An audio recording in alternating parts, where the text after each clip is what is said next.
Это четверка Битлз. И Листьев, И вся страна. Читать второй, третий уровень. Это было мощнейшим политическим актом. На самом деле, телек ранних 90-х похож на современный YouTube. Мы поднимались командой. Они никогда не были командой.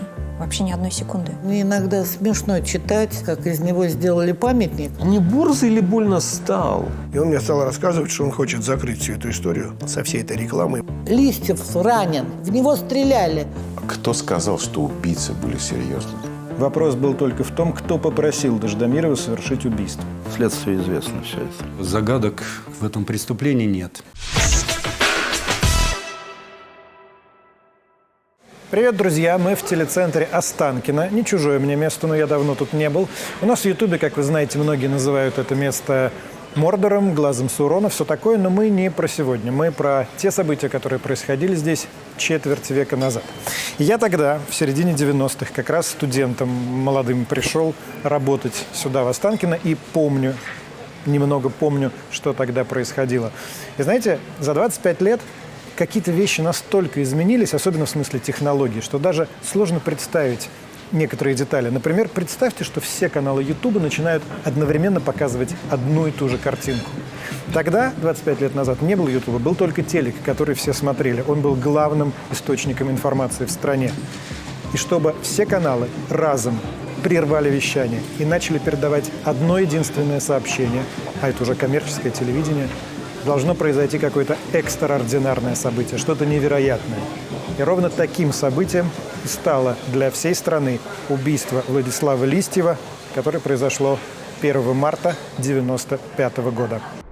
За час до начала нашего эфира мы узнали, что возле подъезда собственного дома выстрелом в грудь убит генеральный директор общественного российского телевидения Влад Листьев. Для нас просто Влад.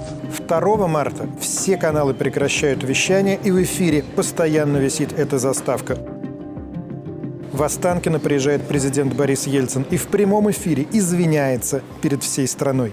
Склоняю голову перед вами как один из виновников тех руководителей, которые недостаточно приняли мер для борьбы с бандитизмом. Почему убийство Листьева так потрясло всю страну? Кем был этот человек? Почему убийство до сих пор не раскрыто? И главное, кто мог его убить? Об этом сегодняшняя редакция. Я прощаюсь с вами до завтра. А завтра час пик для Павла Бунича. 1 марта 1995-го. Владислав Листьев заканчивает выпуск своей ежедневной программы «Час пик». В ней он, очевидно копируя образ Ларри Кинга, вплоть до подтяжек, брал интервью у гостей из разных сфер и задавал им острые вопросы. В общем, делал самый популярный формат современного Ютуба. Я поставил вопрос, попробуйте ответить. Я вообще думаю, что единственная программа, которая более-менее подходила ему, это «Час пик». Почему? Малый был эрудированный. Лихо разбирался в ситуации и говорил с каждым на равных. Это было видно. После эфира Владислав, его все называют Влад, выходит из телецентра, звонит жене Альбине, уже появились первые мобильники, садится в машину и едет домой на Новокузнецкую улицу. Листьев заходит в подъезд, вот в этот. Он живет на 3-м этаже. Тут вот лифт. Но Влад решает идти пешком. И со 2-го этажа ему навстречу спускаются 2 убийц. Все происходит вот здесь, на этом лестничном марше. Во Влада стреляют дважды, предположительно из чешского пистолета «Скорпион» с глушителем. Одна пуля попадает в правое предплечье, вторая в голову, и это ранение смертельно. Примерно в 21:10 тело Влада находят соседи. Прибывшие еще через 10 примерно минут скорая помощь констатирует смерть. Версию ограбления следствие исключает сразу, потому что при Владе были деньги, $1500 и примерно $1 000 000 рублей.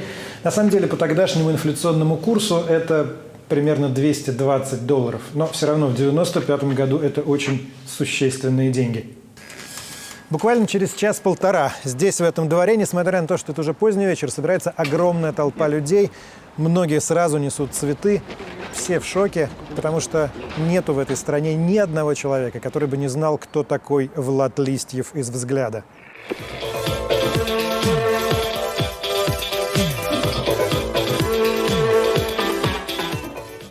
Добрый вечер всем. Доброй ночи. Доброй ночи. Сегодня снова вечернюю информационную музыкальную программу ведут Александр Любимов, Дмитрий Захаров, Олег Вакуловский И Владислав Листьев. А как вы с Владом познакомились? С Владиком как на навещание. Он был руководителем нашей комсомольской организации и навещания. А я был руководителем комсомольской организации стран Западной Европы. Такой был замечательный парень Андрей Шипилов, который работал в американской редакции. Он ушел раньше на телевидение. И там вот это у них бурно все бурлило. И, как я сейчас понимаю, вот им просто какое-то было ощущение, что нужно, чтобы были какие-то другие люди. Их привел Андрей Шипилов такой. Он работал и на вещании. Вот он всех привел ко мне в кабинет. И я просто был сначала поражен. Так. Пришли 4 свободных людей. То есть у нас в редакции все были свободные. А эти вообще пришли ко мне в кабинет, чуть ли там ноги на стол не положили. Там. Я стал их расспрашивать. Там выяснилось, что у них на 4 9 языков и 7 жен. Бывших, нынешних. У меня изначально был такой взгляд, что это... Вот видите, взгляд, слово повторяется все время. Вот. Что это 4 Битлз. Или 4 мушкетеров. Я тогда сказал, да, давайте попробуем. И мы начали пробовать. Опыт телефонных разговоров на программах «Орбита» 1, 2, 3 и 4 показал, что задаются 2 основных вопроса. Первое, выходим мы вживую или нет. Значит, вот мои часы, смотрите, точно показывают то же время, что и здесь. 4-я студия телецентра Останкино, большая студия. Здесь все и происходило. Отсюда 2 октября 1987-го «Взгляд» впервые выходит в эфир. Что важно, «Взгляд» работал только в прямом эфире, что по тем временам уже само по себе было прорывом. Потому что до тех пор в прямом эфире работала, в общем-то, только одна программа, советская программа «Время». Кстати, сейчас из этой студии выходит ток-шоу «Время покажет». Сейчас мы вам покажем, с чего началось все то, окончание чего вы, конечно, увидели вот сейчас. Давайте я напомню контекст. В стране на тот момент есть одно центральное телевидение, которое отвечает за весь центральный советский эфир. И в этом телевидении есть разные редакции. Есть информационная редакция, есть спортивная и есть молодежная редакция, как ее называют, молодежка, самая такая борзая и прогрессивная. В стране перестройка, Горбачев, гласность, вот это все. И так встают звезды, что во главе молодежки оказываются 2, как бы сейчас сказали, креативщика. Эдуард Сагалаев и его зам Анатолий Лысенко, будущий руководитель «Взгляда». Чтобы понять, какую эти 2 затеяли революцию, нужно просто представить на секунду, как тогда выглядит советский телеэфир. Добрый вечер. Здравствуйте, товарищи. Можно, например, посмотреть, есть в интернете, в Ютьюбе висит фильм Константин Устинович Черненко «Прощание». Это был такой генеральный секретарь, который очень быстро умер. Дань уважения Константину Устиновичу Черненко отдали в эти дни тысячи и тысячи советских людей. Там фильм идет где-то 1,5 часа, состоит из 5 планов похорон. И вот, честно говоря, я посмотрел сейчас, и я понял, вот это оно так и было все. А тут мы такие какие-то странные, веселые, или перебиваем друг друга. В общем, на самом деле, очень непрофессиональные с точки зрения формы. Добрый вечер, здравствуйте. Добрый вечер. Это Бригелла, слуга Панталоне, хитрая лиса, настоящий интриган, мод, ловелас и неудержимый на проказы. В России этот образ почему-то получил прозвище Владислав Листьев.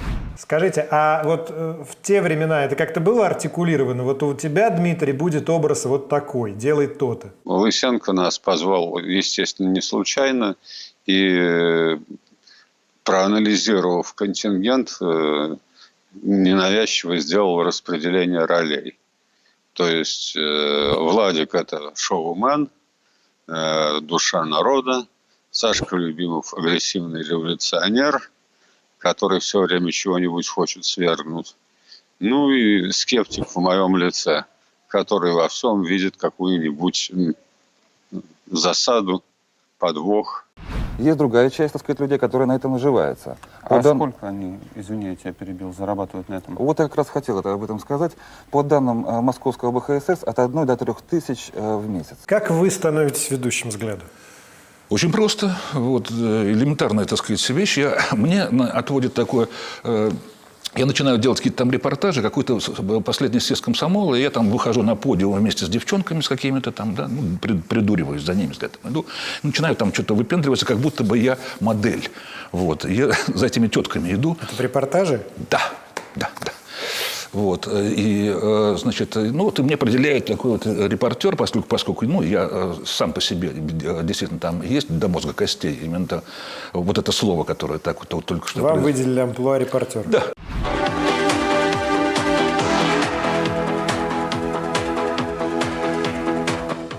И напоминаем, что вы смотрите программу «Взгляд». Просто удивительно, что как жизнь поменялась, да? Да, сейчас уже взрослое поколение, которое родилось после смерти Влада, есть. Да. Вот если бы к вам пришли эти люди, которые родились после смерти Листьева, ничего не знают про «Взгляд», и спросили бы вас: Эдуард Михайлович, что такого было в этой программе, что все они говорили и до сих пор говорят? Что в ней такого было? Магия свободы, магия телевидения как такового, потому что телевидение – это сильнейшая магия, и она может работать в добро и во зло. Вот она работала в добро у них. «Взгляд» со всеми его экспериментами, несуразностями – это тот корень, из которого выросло все постсоветское телевидение. Ну а потом и русскоязычный YouTube, который во многом основан на отрицании этого самого телевидения. Вот взять даже, например, ржачную заставку Реутов ТВ. Выезжаем! Вот даже она происходит из вполне серьезной заставки программы «Взгляд».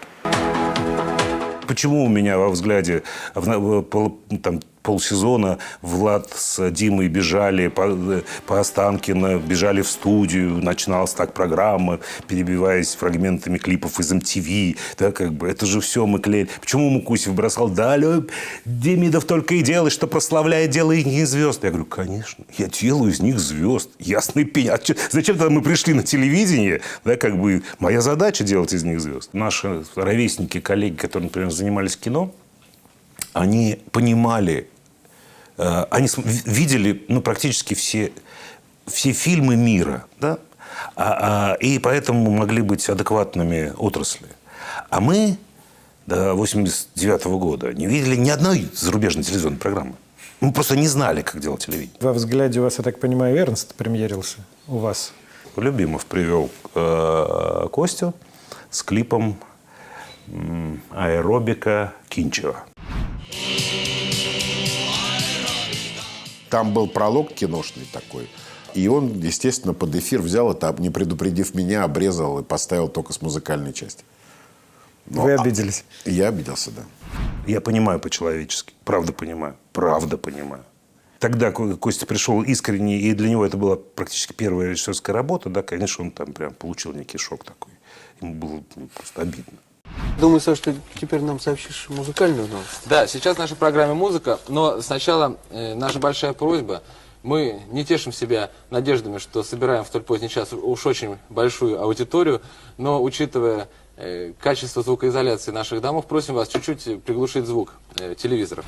«Взгляд» был, знаете, на телевидении ни до, ни после не было и не будет структуры а-ля «Взгляд». Потому что здесь это была история совпадения конкретных людей, конкретного медиа и конкретного времени. То есть никогда медиа не совпадала так со временем и не отвечала так на запросы своей аудитории. Дело не упиралось только в политику и в коммунистическую партию. Появление музыки, которая там могла появиться, появление персонажей, которые там могли появиться, которые не имели к политике ни малейшего отношения, не имели отношения к культуре, сказать, в большей степени, чем к чему бы то ни было. это было сообщение о том, что все меняется. Я хочу быть с тобой. Я хочу быть с тобой. Я так хочу быть с тобой. Над нами еще было такое количество всяких людей, независимо от того, прямой это эфир был или нет,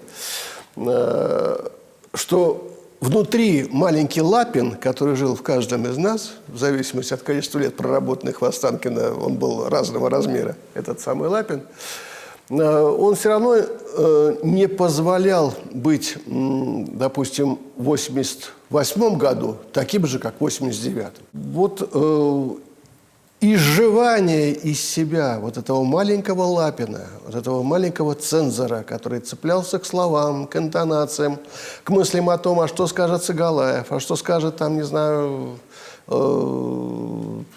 военный цензор, если разговор шел о военных материалах. Лапин был много голов. Поэтому ребята, которые пришли к нам без вот этого бэкграунда, без вот этой всей истории советского телевидения, они не были обременены вот этими всеми нельзя. Вот этого нельзя у них не было. Я каждый год даю себе слово, что до конца этого года прочитаю определенное количество книг. Обычно что-нибудь себе назначаю такое несложное, например, 12, ну чтобы по книге в месяц. Вот одно из последних, что я прочитал, и, наверное, последним в своем кругу знакомых, это Алексей Сальников, «Петровы в гриппе и вокруг него». Я честно скажу, это не вызвало у меня такого восторга, как у многих моих приятелей.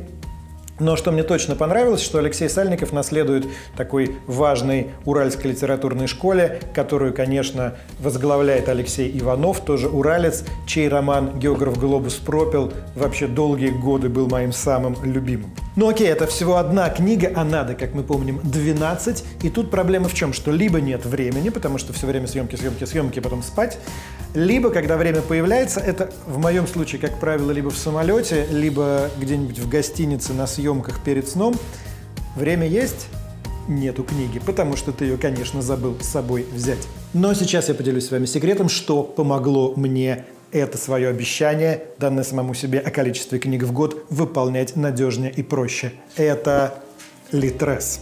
Литрес – это крупнейший сервис электронных и аудиокниг, в ассортименте которого в общей сложности больше 1 миллиона книжек. И новинки здесь доступны даже раньше, чем отпечатанные экземпляры доставят в книжный магазин. Плюс невероятное количество бестселлеров, то есть еще нужно выбрать, какие именно 12 книг нужно читать. Начнем с приложения Литрес Читай. Рекомендательная система предложит, что почитать на основе ваших предпочтений, но в принципе можно воспользоваться разделами «Новинки» и «Популярное», а также делением по жанрам. В тексте, прямо в тексте, можно делать пометки, а поделиться впечатлениями от прочитанного можно в отзывах. Когда книга выбрана, сложно ее не дочитать. Начать читать можно сразу после покупки, а потом легко вернуться к месту, где вы остановились. И приложение само запомнит, где именно это место. У меня, кстати, с этим в бумажных книгах всегда проблема. Я обычно теряю закладки, а поскольку в голове очень много информации, я никогда не могу вспомнить, где остановился. С Литресом нет такой проблемы. Вся информация об аккаунте автоматически синхронизируется между всеми вашими устройствами, то есть начать читать можно на телефоне, продолжить на планшете, опять же, с того же самого места. Но это не все. Есть еще приложение Литрес Слушай. Здесь лучший в России выбор аудиокниг. Мне, например, это очень актуально. Я периодически езжу на работу за рулем, стою в пробке и с удовольствием слушаю книги. Или в том же самолете. Иногда не хочется читать глазами, а хочется глаза закрыть и книгу послушать. Интерфейс приложения такой же удобный. Мгновенное возвращение к прослушиванию, закладки. А еще можно книгу скачать и прослушивать в офлайне, что очень удобно в том же самолете. Плюс рекомендательная система, она подскажет книгу, которая вам точно должна понравиться. Отзывы, рейтинги, они тоже помогают определиться с выбором. По ссылке в описании можно выбрать книгу в подарок из специальной подборки редакции, а забрать книгу можно по вот этому промокоду и по нему же получить 25% скидку на Литресе.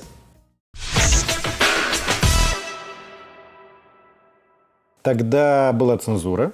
Это не отличается на телеке. Но тогда те, кто с ней боролся, чувствовали, что эпоха заканчивается, и они победят. Было такое ощущение. того, что сейчас все взорвется изнутри, и бороться было прикольно, потому что это как-то заводило. Вот сейчас ощущения нет. Был азарт. Сейчас нет такого ощущения. Тогда нет, было. Тогда было, но это не с нами связано, что мы такие прям великие-великие. Это связано с обстановкой, потому что, в общем-то, ощущение там духовного, экономического, политического тупика, оно охватило, в общем, все это чувствовали, понимали. Конечно, все по-разному видели выход из этой ситуации, но появление этой программы, оно связано не с нашим там величием, а с тем, что уже просто невозможно.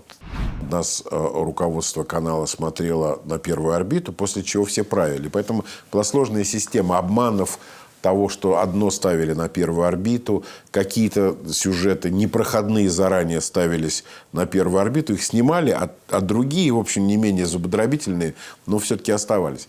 И я помню, как мы не поставили на первую орбиту номер с группы «Ноль» и поставили его на Москву, и какой был скандал. Это был совмещенный политико-культурный номер. Это сидел Федя Чистяков и на мотив «Интернационала» исполнял песню Майка Науменко. «Сегодня и вечер я одинокий, я совершаю телефонный звонок. Новую пластинку ставит диск-жокей. Я готов танцевать буги-вуги. Хей-хей-хей!»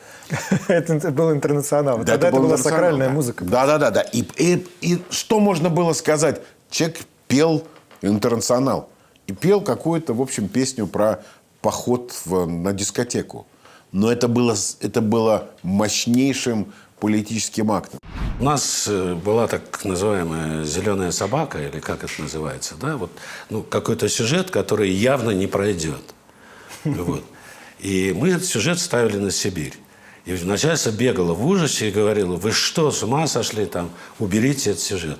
Мы с большим скрипом там соглашались. Ну ладно, уберем. Причем этот сюжет не обязательно должен был быть политическим, а какой-нибудь там музыку какую-нибудь поставили там с длинноволосыми там какими-нибудь сумасшедшими ребятами. Понимаешь, что это запретят. Да, понимаешь, что это запретят. Так. Вот, это запрещали.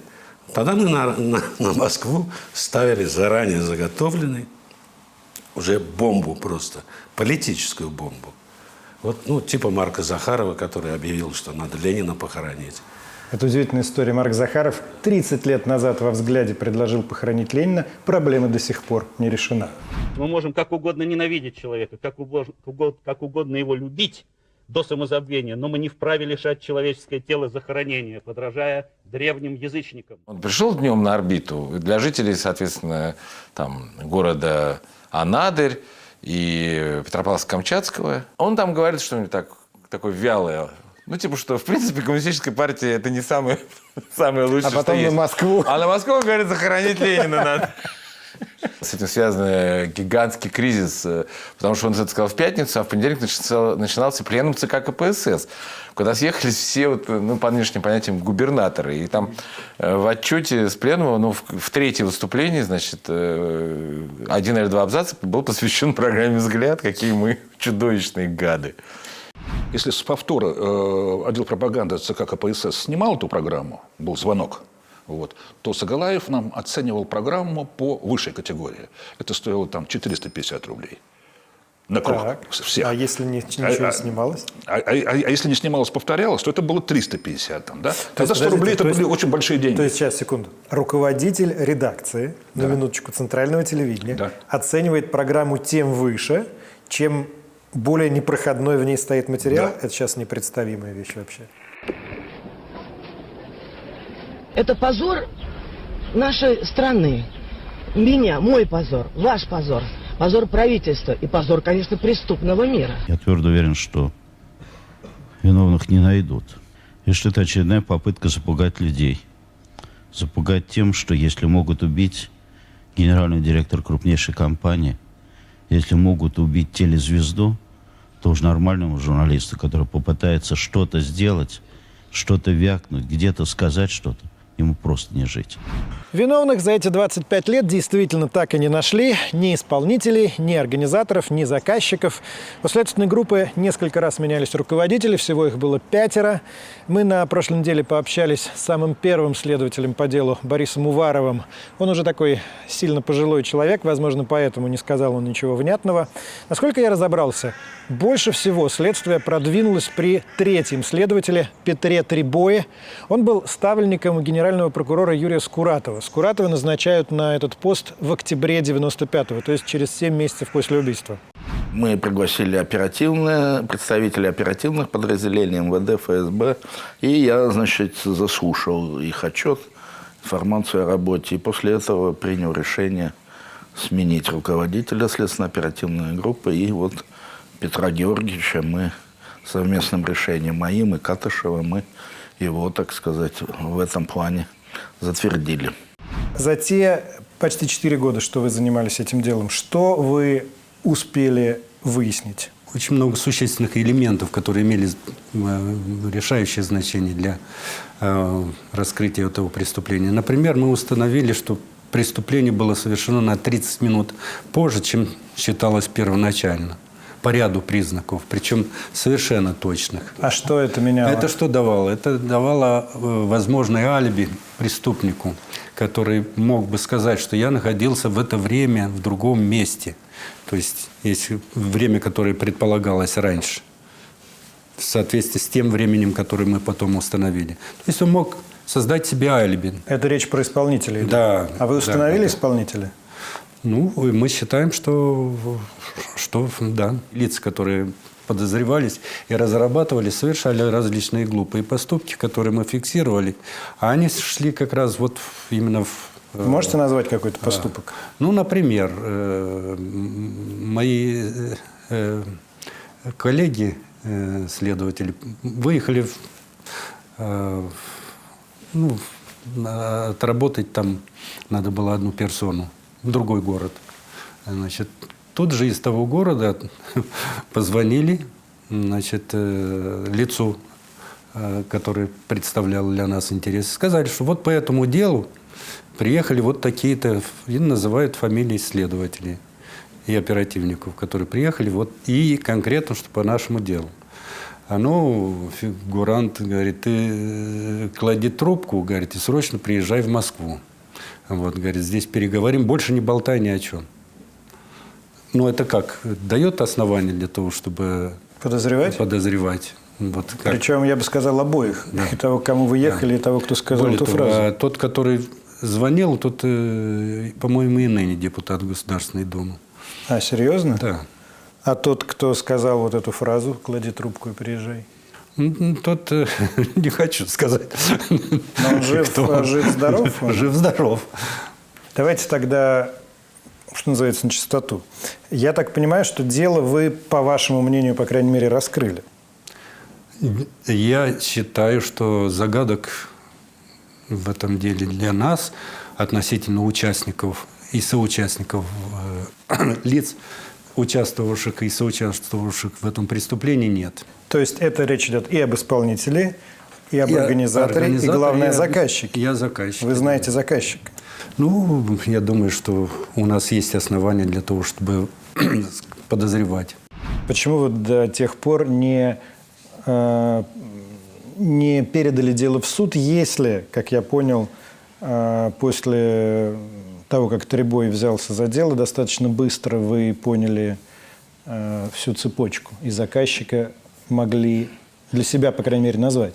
Но вы знаете, все равно это дело было уникальное, это первое обстоятельство. И, конечно, очень большой объем работы еще предстоял проделать. Дело было архисложным с точки зрения того, что фигуранты оказывали колоссальное сопротивление следствию. Это была серьезная борьба. О ком вы говорите? Какие? Ну, разные люди. Дело еще, так сказать... Я везде говорю, что надежда умирает последней, поэтому я не собираюсь в деталях раскрывать те материалы, которые у нас есть. Напоминаю, номера наших телефонов 217 51 18, 217 51 19. Я сегодня отвечаю за прием гостей, и поэтому пока ухожу. Зрители много же писали во взгляд всю его историю? Очень много. Важно пояснить, что тогда, сейчас не все это понимают, не было ни электронной почты, не было интернета. Письма были бумажные, в конвертах, приходили по почте, шли иногда месяц. Да. Что писали? Ну, во-первых, конечно, писали жалобы всякие, да, там, на обком партии, там, на райисполком какой-нибудь там. Во-вторых, были идеи для программы. Вот мы предлагаем то-то, то-то, то-то. И многие из них использовались, потому что, ну, вот человек написал, там, условно говоря, что у моего соседа в подъезде живет лошадь. Ой, это знаменитая история. Да. Ну, естественно, кто-то едет, снимает эту лошадь, и она появляется в эфире всесоюзном. Это один из знаменитейших сюжетов «Взгляда». Листьев делал. Да, да. Как эта лошадь оказалась у тебя дома? Ну, ее в совхозе хотели списать на мясо. Мы ее купили по мясной цене, она болела. И вот вылечили. Сколько такая лошадь стоит? Я купил за 250. Потом мы, уже Владика не было, его убили, значит. И мальчик, который взял эту лошадь, уехал воевать в Югославию на войну за сербов. Мы с ним там делали материал. А потом его там убили. А лошадь работала в Битцевском парке, возила детей. И это было вообще такое прям... Это прям какая-то аллегория русской истории. Ничего себе.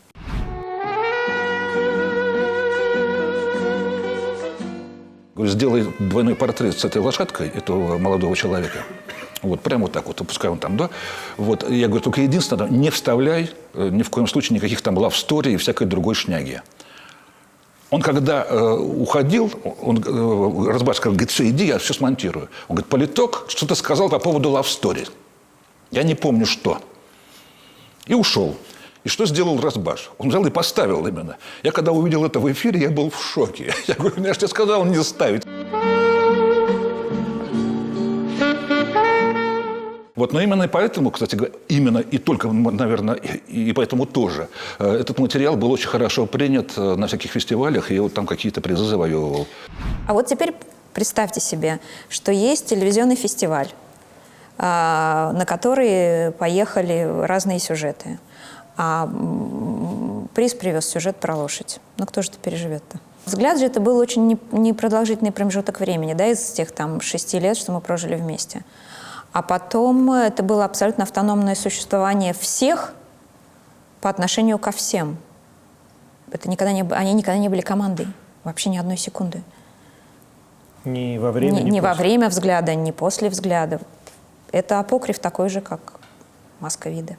Я отлично знаю вот это выражение телевизионное, наше любимое, про террариум единомышленников. Конечно, конечно. Я знаю, и вы знаете, какое-то количество людей, немного, человека 2-3, которых, наверное, если им сказать, что их жизнь стала гармоничнее и счастливее после того, как Влада не стало, просто потому что их перестала душить жаба, она слезла с их души, наверное, они бы на нас обиделись. Но это же так. Значит, была такая вот тройка, там, Листьев, Любимов и Захаров, и была двойка, Политковский и Мукусев. Вот, вот уже дальше. И если я был таким играющим тренером или форвардом, я мог провести программу, был такой случай и один, я мог вести с Листьевым, с Любимовым, с кем угодно. Вот, то, например, Мукусев нет. Вот. Он был в полной конфронтации, потому что он все время говорил про этот детский сад. И он говорит, как это вообще, что они приперлись? К сожалению, единственный настоящий журналист из них, это Олег Вакуловский, ушел буквально после первой передачи. Ему это все не понравилось. Их осталось трое. Мы созрели для «Взгляда», а они нет, к сожалению. И они выпадали, вот, так сказать, за то, что мы придумали. У нас был фактор внешнего врага. Это Мукусев, который, при том, что очень талантливый журналист, но невероятно ревнивый человек. Вот правда. Вот с первого дня он почему-то вот прям реально и говорил, и действовал против нас. Он еще не был ведущим. Ведущим его сделали после того, как нас закрыли первый раз. А кем он был? Типа главный выпускающий. Вот он прям нас ненавидел. И в итоге по решению руководства мы их убрали из эфира. Но у них уже появилась своя аудитория за 2 месяца, первые там 2 месяца или 1,5. Мы их называли «взгляд для ПТУшников» или «взгляд для любителей ласкового мая». Помощник Горбачева один все записывал, что там происходило прям день за днем. Вот его Черняев, Анатолий Черняев, его воспоминания, они очень сухие, потому что это просто записки, поручения. И там как раз вот любопытно, как они обсуждают причину, почему нас убрали из эфира. Это письмо Нины Андреевой, знаменитое. Ну, тоже бессмысленно сейчас уже кому-то рассказывать, когда в одной из газет вышла статья такая очень ортодоксальная. Ну, как сейчас... Не могу поступать с принципами. Ну, как сейчас вот Дмитрий Киселев, но только единственное, что она не писала, что нужно там геев, их прах рассыпать. Там. Такого таланта у нее не было. А про то, что перестройка идет не туда, а нас под эту дудку вымели метлой. А потом, когда уже, вот, собственно, нас вернули после первой нашей отставки, значит, когда мы не были в эфире месяца 3-4, и нас вернули, тут уже стало понятно, что раз нас вернули, то это значит уже, так сказать, политическая борьба. Они только стали популярными.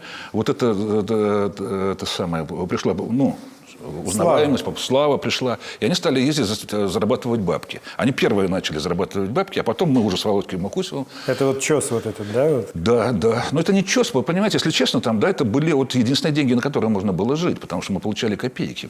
Это вообще уникальная история. Значит, трудно представить вам, и тем более молодой аудитории, что, значит, приезжает там город Ростов-на-Дону, стадион полный. Стадион полный. Выходит пожилой, тогда еще не очень, Толя Лысенко, с ним я, допустим, и Дима Захаров. Чтобы как-то, хоть это не выглядело уж совсем убого, мы возили с собой какую-нибудь рок-группу на разогреве. Например, была такая группа «Окно» с песней «Иван Ильич, участник перестройки». Иван Ильич, участник перестройки. Он перестроил дачу под Москвой. Это заходило просто как сейчас Оксимирон. Просто прямо в десятку. А вы что делали? А мы разговаривали. То есть это была творческая встреча, но со стадионе. Люди слали нам записки. Натурально, то есть просто вот общение с залом, творческая встреча, но не зал там на 300 человек. Нет, стадионы. И сколько вы за это получали? Я уже с курсы, деньги, все менялось, но, конечно, это были огромные совершенно деньги. Для меня вообще немыслимые, в принципе. Сумки просто, я не знаю, сколько там. Вы там пили? Да нет, это мы не... Слушайте, что значит мы пили? Это вообще-то часть консумации, это часть, вам деньги не отдадут. Значит, первая проблема, что нужно сделать несколько стадионов. И поэтому, в отличие от артистов, которые поют заученные тексты, когда у тебя второй стадион в день, ты забываешь, говорил ты это уже или нет. И основная проблема – не повториться. Вот. Это первое, очень тяжелое. Мы друг за другом следили. Потом уже у нас были наработки. Например, Владик очень любил, у него была своя записка, которую он держал в кармане, у него был такой костюм. Скажите, как вы относитесь к гомосексуалистам? Он делал большую театральную паузу, крутил ус и говорил, мы к ним не относимся. И стадион падал в восторге. Это была домашняя заготовка. Да. Чтобы хоть как-то передохнуть. Вот это первая проблема. А потом, как деньги не отдадут. Значит, после всех этих стадионов везут какой-нибудь такой стекляшка на окраине города, такой вот ресторан, где собираются все. Значит, обком партии, вор в законе, местный мент, все со своими женщинами в золоте. И начинается просто бухалово конченая. Задача, во сколько улетать, интеллигентно, выпить все-таки, потому что иначе это скандал, но не ужраться и, главное, получить бабки. Тут тоже нужно понимать, почему нам всем так повезло. Мы поднимались командой, по-настоящему командой. Да, это совсем другая история, когда человек пробивается один, да, совсем другая история. И в том числе в «Судьбе Влада», например, да, когда многие же знают, и об этом писалось, когда на год он практически был под угрозой не то что телевидения, а, собственно, да, здоровья и психики. Ну, у мужчин бывают разные периоды, после первой славы в том числе. И фактически почти год почти не выходил в эфир «Взгляда». Ребята выходили, но мы его держали, выдержали, отстояли. Он вернулся и потом зажегся. А там был очень такой... В смысле, он пил? Ну, конечно. Вот. И в том числе, да, почему важно командой подниматься. Потому что если бы один, то, конечно, он бы... Не было бы у нас Влада Листьева на нашем с вами телевидении. Я думаю, что даже если бы мы по какой-то причине разошлись, все равно он не вернулся бы к этому, да? Он понял, сколько высвобождается энергии, сколько высвобождается времени, сколько высвобождается сил. Это же такая... Любая зависимость тебя порабощает, на мой взгляд. Ну, были же там компании друзей на кухне. Конечно, конечно. Все же выпивали. Вообще, честно говоря, вот когда мне сейчас говорят про человека, который вот, в основном спрашивают, естественно, про Влада, как про какой-то такой гражданский подвиг, или потому что человек справился с какой-то большой бедой, вот как раз беды-то и не было. Потому что все пили, это было нормально. Вы знаете, мне иногда смешно читать или видеть, как из него сделали памятник. Влад был абсолютно живой, нормальный человек. Он был легкий, коммуникабельный, харизматичный, способный, выпивоха, легкий на романы. Но при этом он был очень хороший журналист. Он был хороший журналист. Но делать из него памятник... У меня в жизни было очень много разных женщин, поэтому идеала нет. Может быть, да, может быть поэтому, а может, черт его. Я очень люблю женщин. Это отнюдь не значит, что я волочусь за каждой юбкой, отнюдь нет. В этом отношении я достаточно привязчивый человек. Вот я женюсь и живу, значит, там, первый раз 7 лет, второй раз там еще около 10 лет. И вот сейчас уже пошел 4-й год, вот, как я живу с 3-й женой. То есть в этом отношении я довольно привязчивый. Постоянно. Человек. Да. А в женщине больше всего нравится изюминка. А он был трудоголиком? Давайте так, вы же тоже телевизионный человек. Вот так взглядовцы спали на монтажных столах, да, например. Ну, потому что там перед эфиром, после того, как они отсняли все сюжеты, каждый свой сюжет монтирует, они по ночам монтировали. И поэтому, если есть время уехать на 2-3 часа, ну, куда ты поедешь? Ты как раз в это время только доедешь до места, доберешься, понятно, да? Да? Ездили на общественном транспорте, это долго, и т.д., и т.п., и не всегда он работает. Это казалось нормальным. А потом вдруг прошли годы, и стало понятно, что это дико. Ну, как бы вот так вот жить, да, когда ты там один раз в неделю приходишь домой переодеться, ровно перед пятницей, когда у тебя эфир, просто потому что тебе в кадр. Просто чтобы свежая одежда была. Ну, ненормально. А когда Влад начал зарабатывать, это же был какой-то, ну, прям ощутимый момент, или это, ну, постепенно произошло? Ощутимый момент? Я думаю, что когда появились рекламные деньги, потому что само телевидение со всеми гонорарами, вы прекрасно знаете, что на них стало возможно жить уже после того, как Влада не стало. А до этого периода это были какие-то очень условные деньги. Дело в том, что вот эта вот вонючая сладость купюр, она вползла в молодежную редакцию во взгляд очень так мягенько. Это не то, чтобы раз и поменялось все. Сначала там увольняли каких-то режиссеров, которые вставляли клипы какие-то недостойные, а мы не могли понять, почему. Потом начались странные... они деньги за это брали? Ну, конечно. Потом начались странные истории, когда вдруг наши музыкальные редакторы теряли, например, запись Малинина. Он пришел ко мне, Сашка, и говорит: ты наш, я так длинноволосый, в джинсах, там я романсы пою, он мне спел. Я говорю: запишите, пожалуйста, этого сумасшедшего придурка. Они пошли и записали его. А когда надо было мне вставлять его, там, да, эту запись, она исчезла куда-то. А что произошло? Я не знаю. Кто-то кому-то не заплатил? Ну, я не могу, да. А в комнатах наших сидят комиссары. Ну, я, например, давал интервью, поскольку я говорю на иностранных языках, меня очень любили иностранные компании. Но я ввел абонентскую плату. Либо кассета Битакам за интервью, либо рулон термобумаги для факсимильного аппарата. А это же поздний Советский Союз, нету ничего. Да, объясните людям, это сейчас невозможно. Вот, собственно, так мы начинали заниматься бизнесом.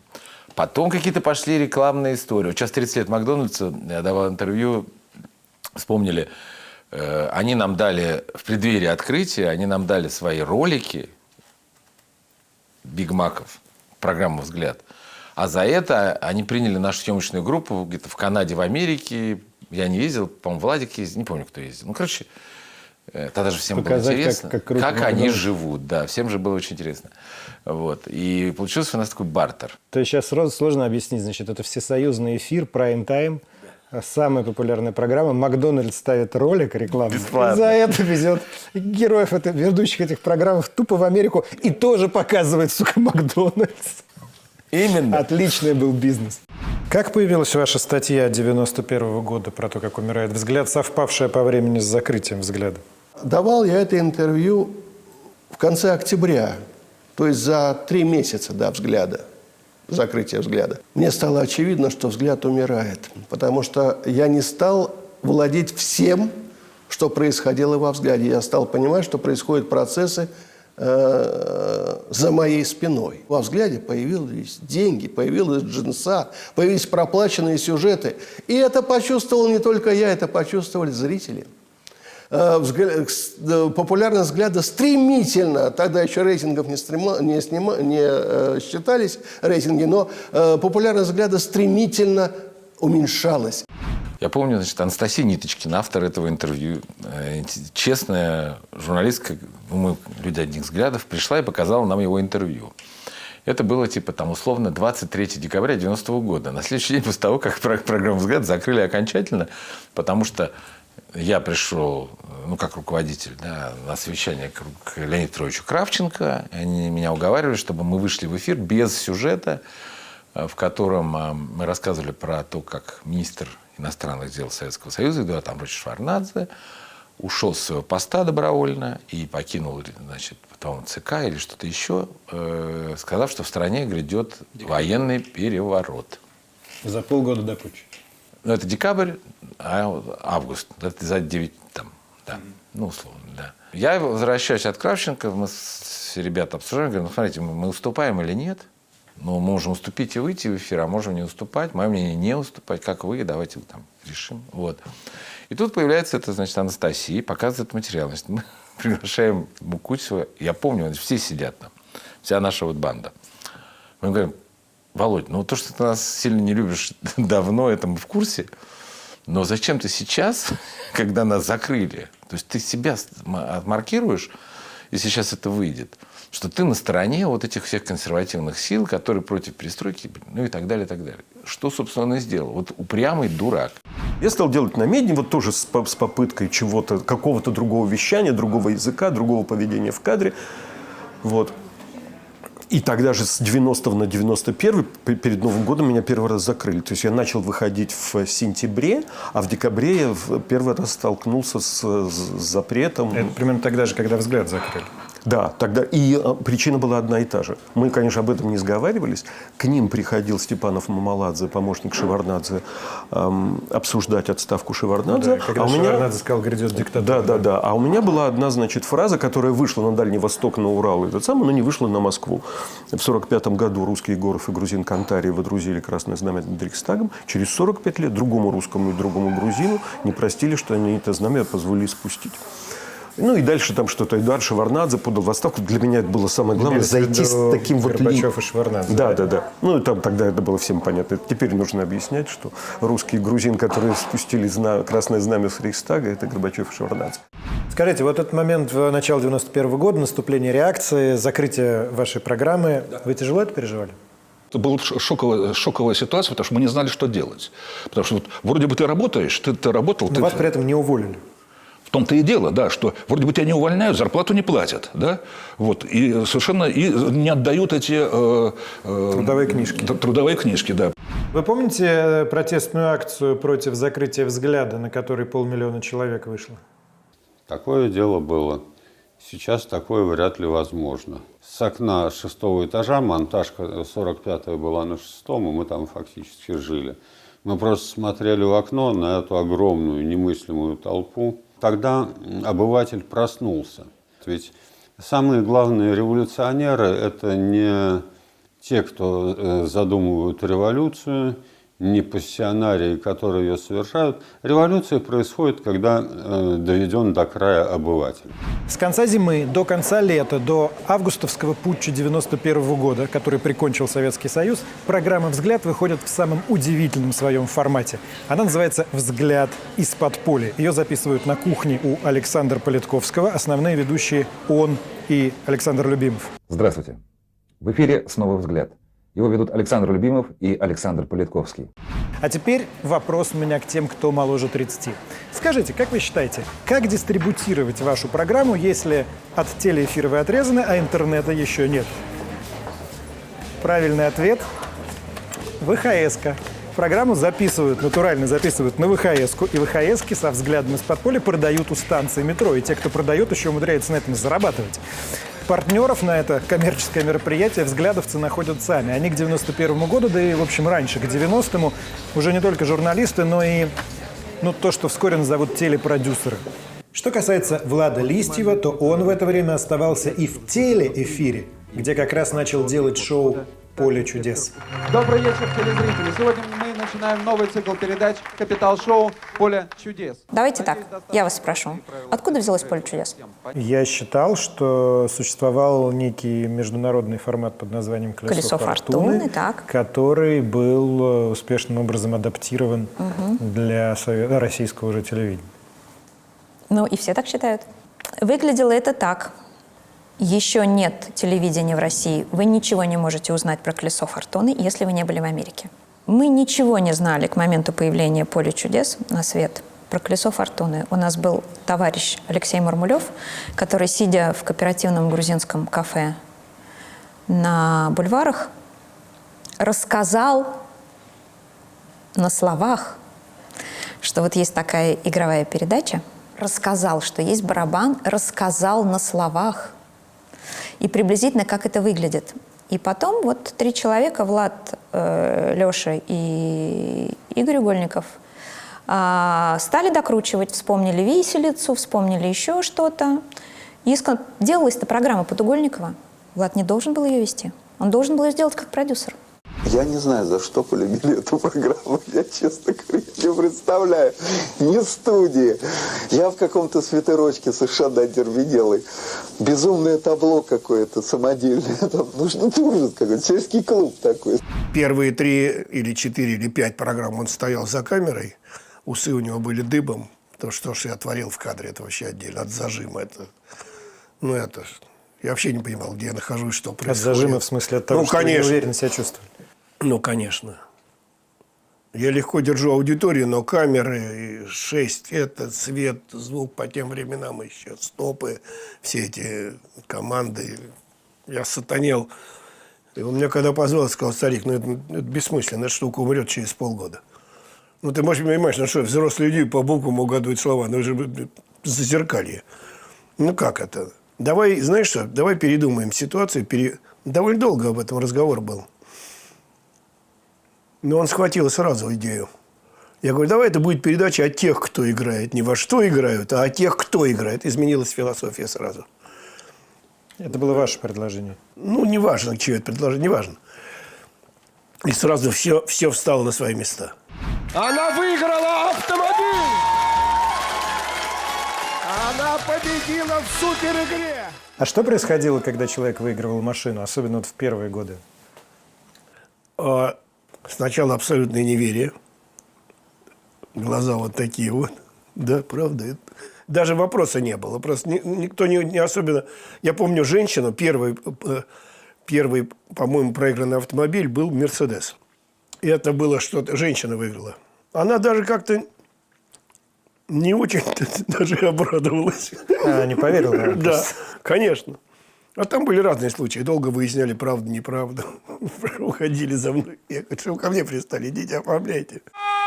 Автомобиль! сейчас с вами странной вещью занимаемся. Мы разговариваем про человека без него.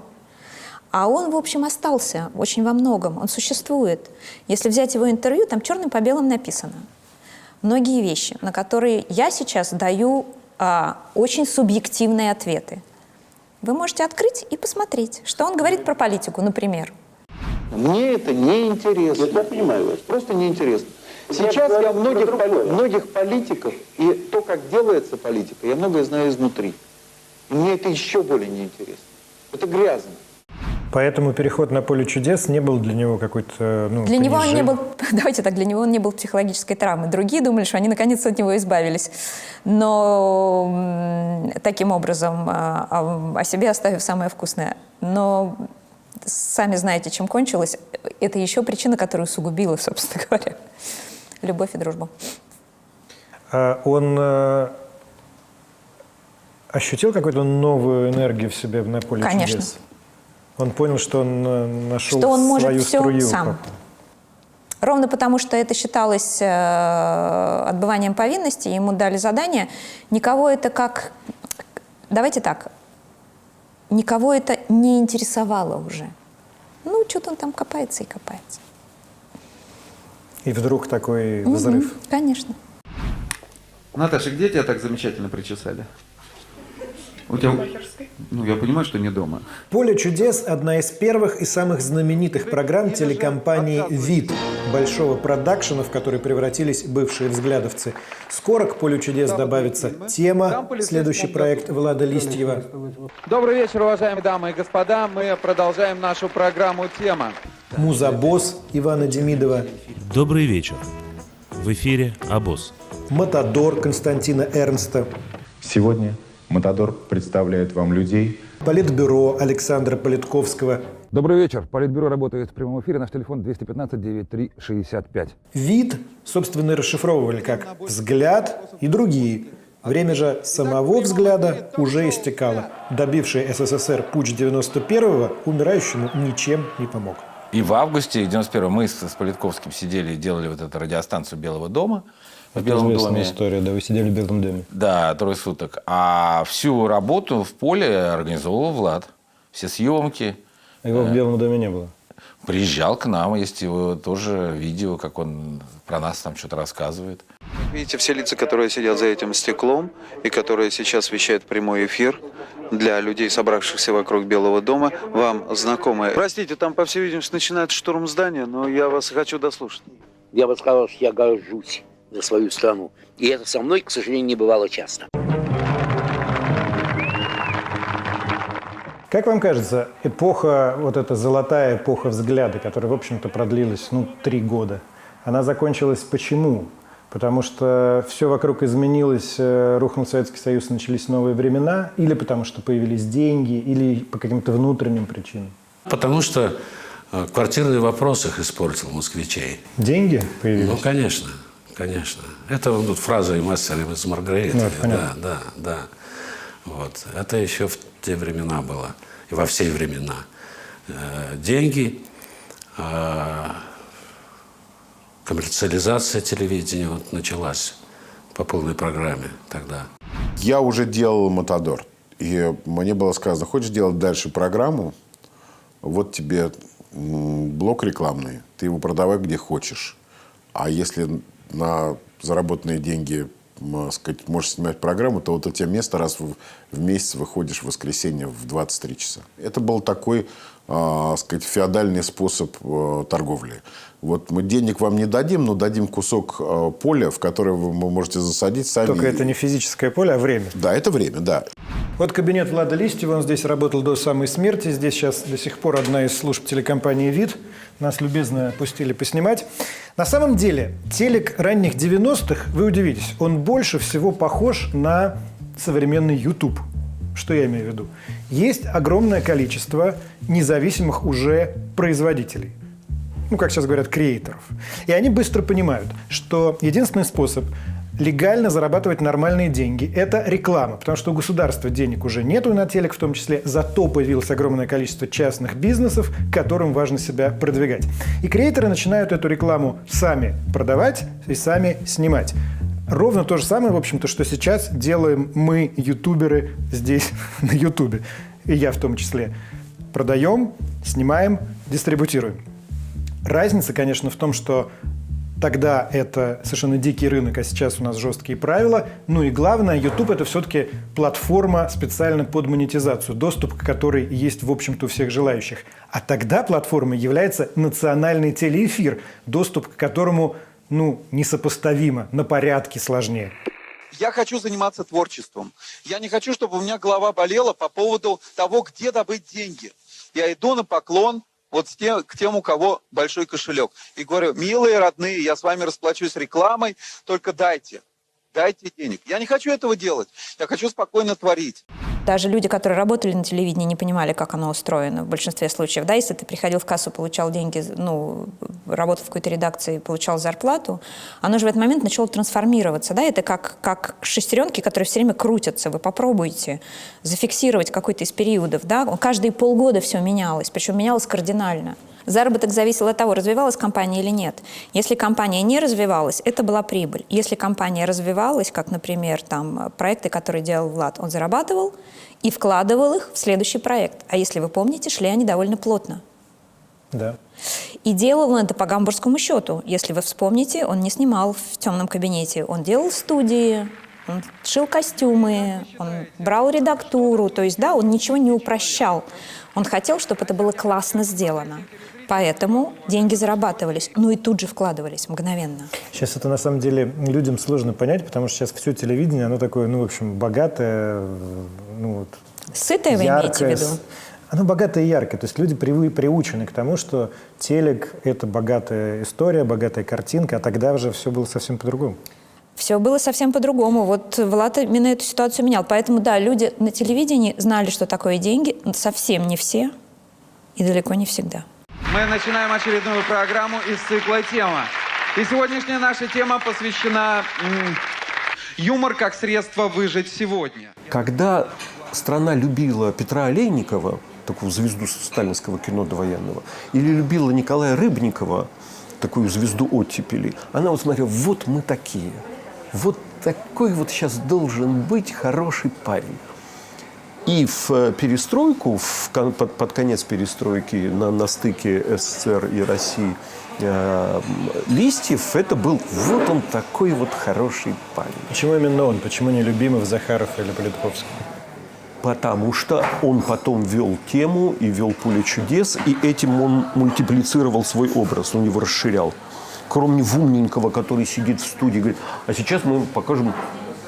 И сейчас Борис Гребенщиков, песня «Рок-н-ролл мертв». Вот. Что-то. Он еще пошел к людям, стал говорить, играть в Донах и Познера в одном лице. Сначала в «Теме». Нет, сначала «Вращайте барабан». «Поле чудес», да. Да, «Поле чудес». Вот. И этим он приобретал большее число валентностей.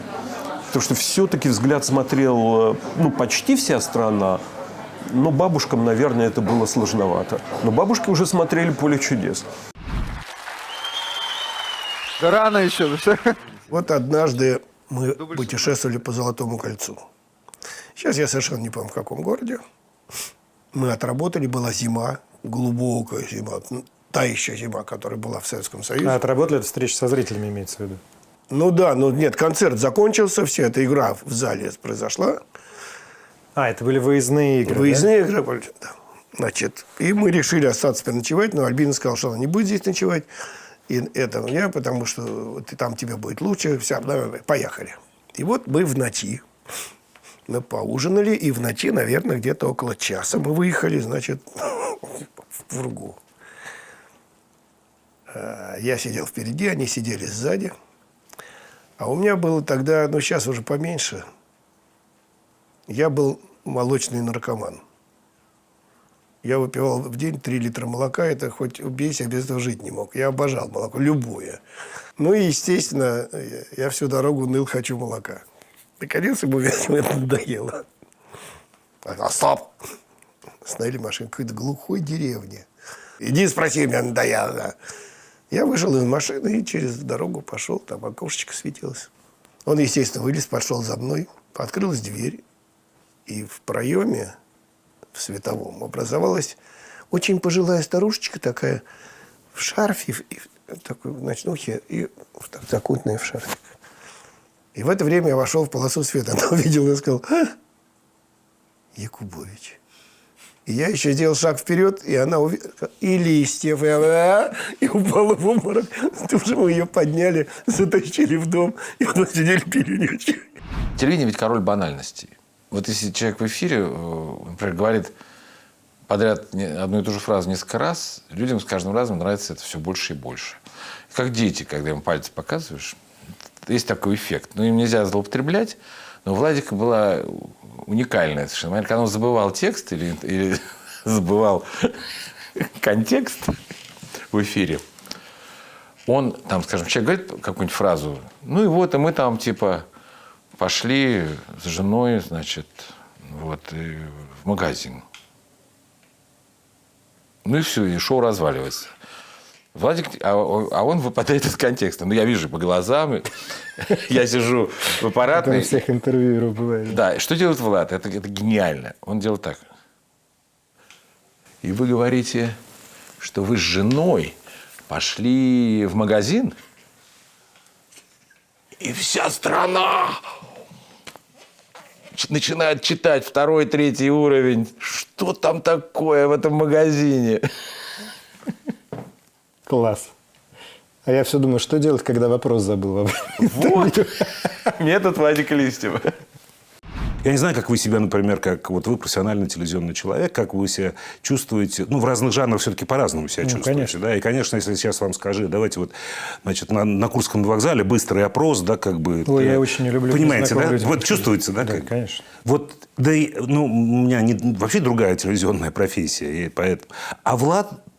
Ну, просто весь Курский вокзал через 5 минут был бы вокруг него, говорил то, что ему нужно, ржал бы вместе с ним, он привез бы опрос, даже не задумываясь, типа, ну, в смысле, что люди говорят. Ну, просто, да, он выполнил бы легко. Я слышал, что он был такой дистанцию держал. Это другой человек. разговор, это уже потом, ну, как сказать, дело же не... Мы же сейчас говорим о талантах, о том, как он потом себя вел и как прятался от миллионов людей. Тот Влад, который на условном Курском вокзале, это был профессионал, да, а не человек. Да.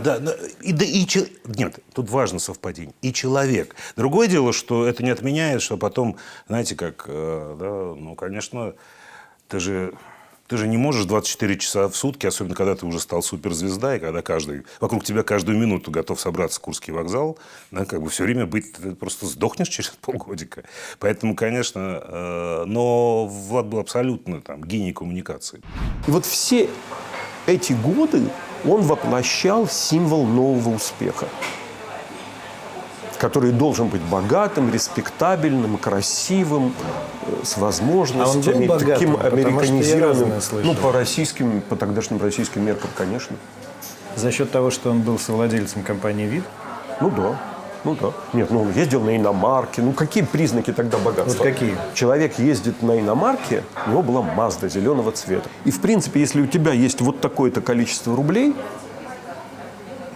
ну, это просто багажниками они должны были у тебя быть, то тебе все доступно. Потому что, в общем, конвертировать было уже можно, хотя это был какой-то там дикий странный курс. У Влада эти деньги были? Да, конечно. Сейчас маркером успешности, безусловно, первая штука – это квартира. А квартира была двухкомнатная. Квартира все равно была другая. Ну, она была так сделана, как двухкомнатная. Наверное, она была трешкой исторически. Она просто была очень большая гостиная, которая выглядела таким салоном. И которая была с антиквариатом, с подлинником Поленова. Да, редкое было Нил Поленова. Вот я помню, как зайдешь, слева висел Поленов. Альбина очень гордилась, что это Поленов такой редкий этюд Нил. Вот, хорошо помню. А такая как бы жилая комната, да, всего одна. И кухонька. Да, и кухонька. И при этом важно понимать, что это не было тогда жилых комплексов с охраной. Это обычный дом с открытым подъездом, куда мог любой человек зайти. Все тогда первые квартиры, которые были у людей с возможностями, это были расселенные коммуналки. Или как-то преобразованные, то, что было понятие евроремонт, то есть все вычистили, а теперь все будет другим. Слушайте, я ее сама делала. Чего же? А до этого мы жили в гостинице и в... Гостинице? А где можно жить? То есть Влад ушел от... Он ушел из семьи, я ушла из семьи. Мы все побросали радостно. И жили в гостинице? И жили в гостинице. В какой? Останкинская. Мы жили какой-то промежуток времени. Потом мама жалилась и пустила нас на диванчик. И уже оттуда вы переехали на Новокузнецкую. Это уже был 90 там какой-то год, да? Нас все устраивало. Нам казалось, что это роскошно. Ребят, как вы красиво выглядите. Себя посмотрите. Было любительское видео, съемки не для эфира. Какой-то ваш отпуск с друзьями. И я еще подумал, что это производит какое-то впечатление состоятельных людей. Где-то там Средиземное море, что вы сидите, какой-то стол на фоне моря. Это круиз, наверное. Тогда все-таки поездка в круиз по Средиземному морю, это было не то, что это сейчас. был коммерческий проект. И это была часть работы, конечно. Было туристическое агентство, которое пришло к Владу. Они создали какую-то совместную компанию. Я так думаю, могу ошибаться, но, скорее всего, так и было. И он поехал работать, там в этом круизе снималась тема, даже, может быть, не одна. И надо было в том числе работать лицом, потому что билеты продавались на участников телевизионной программы. Во время этого круиза вы также станете свидетелями съемок 2 программ «Тема» и «Час пик». Я приглашаю вас, потому что на 5-звездочном лайнере Федор Достоевский, даже осень европейского качества. Турагентство было, я не очень был приближен к этому турагентству, за исключением некоторых там криминальных ситуаций. Криминальных ситуаций? Ну да, там однажды не продали каким-то ребятам, которые ездили, уже ездили в этот тур и крутили это, там что-то происходило. И Влад устроил с ними встречу. Они попросили встретиться, чтобы они говорят, что такое. Бандиты какие-то? Да. А он вызвал Петровку 38, ОМОН. А ребята ехали, на самом деле, не из парка развлечений. То есть это просто какие-то уважаемые, как говорится, авторитетные. Бандиты, приезжают с ним потереть за проблемы с турбизнесом, в который вид входит, он вызывает ОМОН. Да. Потом мне пришлось с этими людьми употреблять спиртные напитки в большом количестве для того, чтобы прояснить. Они как-то замяли этот конфликт с ОМОНом, а мне нужно было занять конфликт, чтобы они не имели никаких претензий к Владу. Там совершенно другие категории. Сделал, не сделал, сказал, не сказал. Вы об этом предупреждали Листьева и других коллег? Непосредственно Листьева. Я ему сказал, ты что, чудак, что ли? Только там другая буква была в этом слове. Я говорю, ты делаешь такие, вещи, которые непозволительны. Просто с этими людьми не надо иметь дело ни в коей мере. И что-то такое А если ты уже сам назначаешь встречу, так приходи на нее. Зачем ты вызываешь какую-то третью сторону? А он что ответил? Так получилось, то-то, то-то там. К тому времени, как я вам рассказывал, что люди продавали время в своих программах, это быстро нашлись люди, которые начали агрегировать. Никому не охота продавать, бегать все время, каждый месяц продавать рекламные блоки в своей программе. Да? Люди, которые пришли на телевидение, в принципе, в основном не те люди, которые по заработку денег, а они, либо по реализации своих идей, либо, свихнутые на себе, мелкотщеславные люди. Поэтому вряд ли это люди про бизнес. Поэтому нашлись люди, которые стали агрегировать это.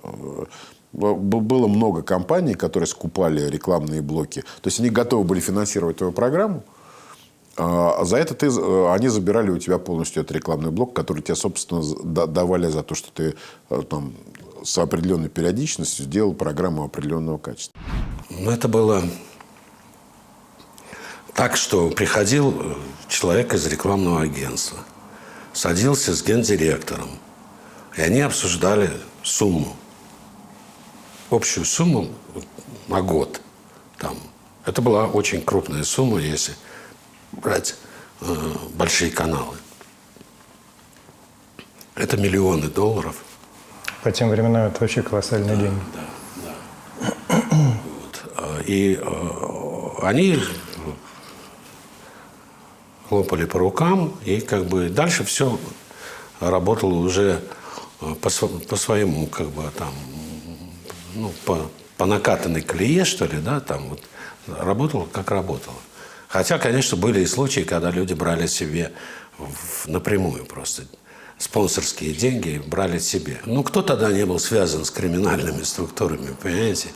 Вот, конечно, такой бизнес, как реклама, он рано или поздно должен был заинтересовать. И он заинтересовал, конечно. И с бандитами приходилось разбираться многим вот владельцам рекламного бизнеса. Обстановка на телевидении 90-х годов была, в общем, довольно стрёмная и криминальная, и тяжелая с точки зрения организации процесса. И, ну, много было здесь лишних людей, таких из 90-х годов. Бандитов? Бандитов, да. Бандитов было много. Некоторые из них еще существуют сейчас, выглядят вполне респектабельными. Но они были бандитами. В общем, кто был, знаете, как с разведкой. Не бывает бывших разведчиков или бывших бандитов. Это, так сказать, экзистенциальная составляющая. А вы говорите, криминальная обстановка была. Как это ощущалось? В чем это проявлялось? Ну, было смешно, что, например, там, программу «Утро» контролировала люди, представляющие одну группировку подмосковную, а другой тип вещания – люди из другой подмосковной группировки. Ну, знаете, 90-е открыли разные люки в советских людях. В том числе и вот Маракутову бездну того, что многие из тех, кто как бы был сформирован как советские люди, готовы были за деньги убивать своих соотечественников в неограниченном количестве. Я не хочу говорить сегодня о политике. Я хочу говорить о новом телевидении, из-за которого ушел Влад. Потому что он именно этого хотел. Новое телевидение. Потому что Останкино погрязло в грязи, в мафиях, в непонятных каких-то валютных ларьках. Здесь омерзительный дух, здесь смердит. Об этом надо говорить. Именно поэтому было создано это российское новое общественное телевидение, на которое мы хотели прийти, профессионалы, и сделать его заново. Ну, это длинная история по акционированию Первого канала. Мы, к сожалению, это была наша идея. И нам казалось, что один канал должен принадлежать независимым производителям, чтобы была альтернатива государственному телевидению с независимыми производителями, чтобы шел контент вне государства. И вы выходите с этой идеей куда? Борису Николаевичу. Как технически? Через кого? Ну, так случилось, что я снимала несколько программ с Борисом Николаевичем, и я подружилась с семьей. И вы предложили эту идею? Да. Это 94-й год примерно? 94-й год. И вы были поддержаны семьей? Да. Татьяной Дьяченко, Валентин Юмашев? Да. Какую роль Борис Березовский играл во всей этой схеме? Нас познакомили с Березовским. Он пригласил в этот самый, когда пришли, обалдели от этого. Дом приема Логоваза, да, на Пятницкой. На Новокузнецкой. Мы пришли с сыном. И, по-моему, был Разбаш с нами. Мы познакомились. Он прослушал, прочитал бумаги, сказали: вы гении. Это то, что сегодня стране необходимо. Я готов это включаться. Я говорю, как включаться? Я готов это пробивать. Я говорю, нам не надо пробивать, нам деньги нужны, нам надо это содержать. Так, для начала. И пробивать мы можем и сами. А он?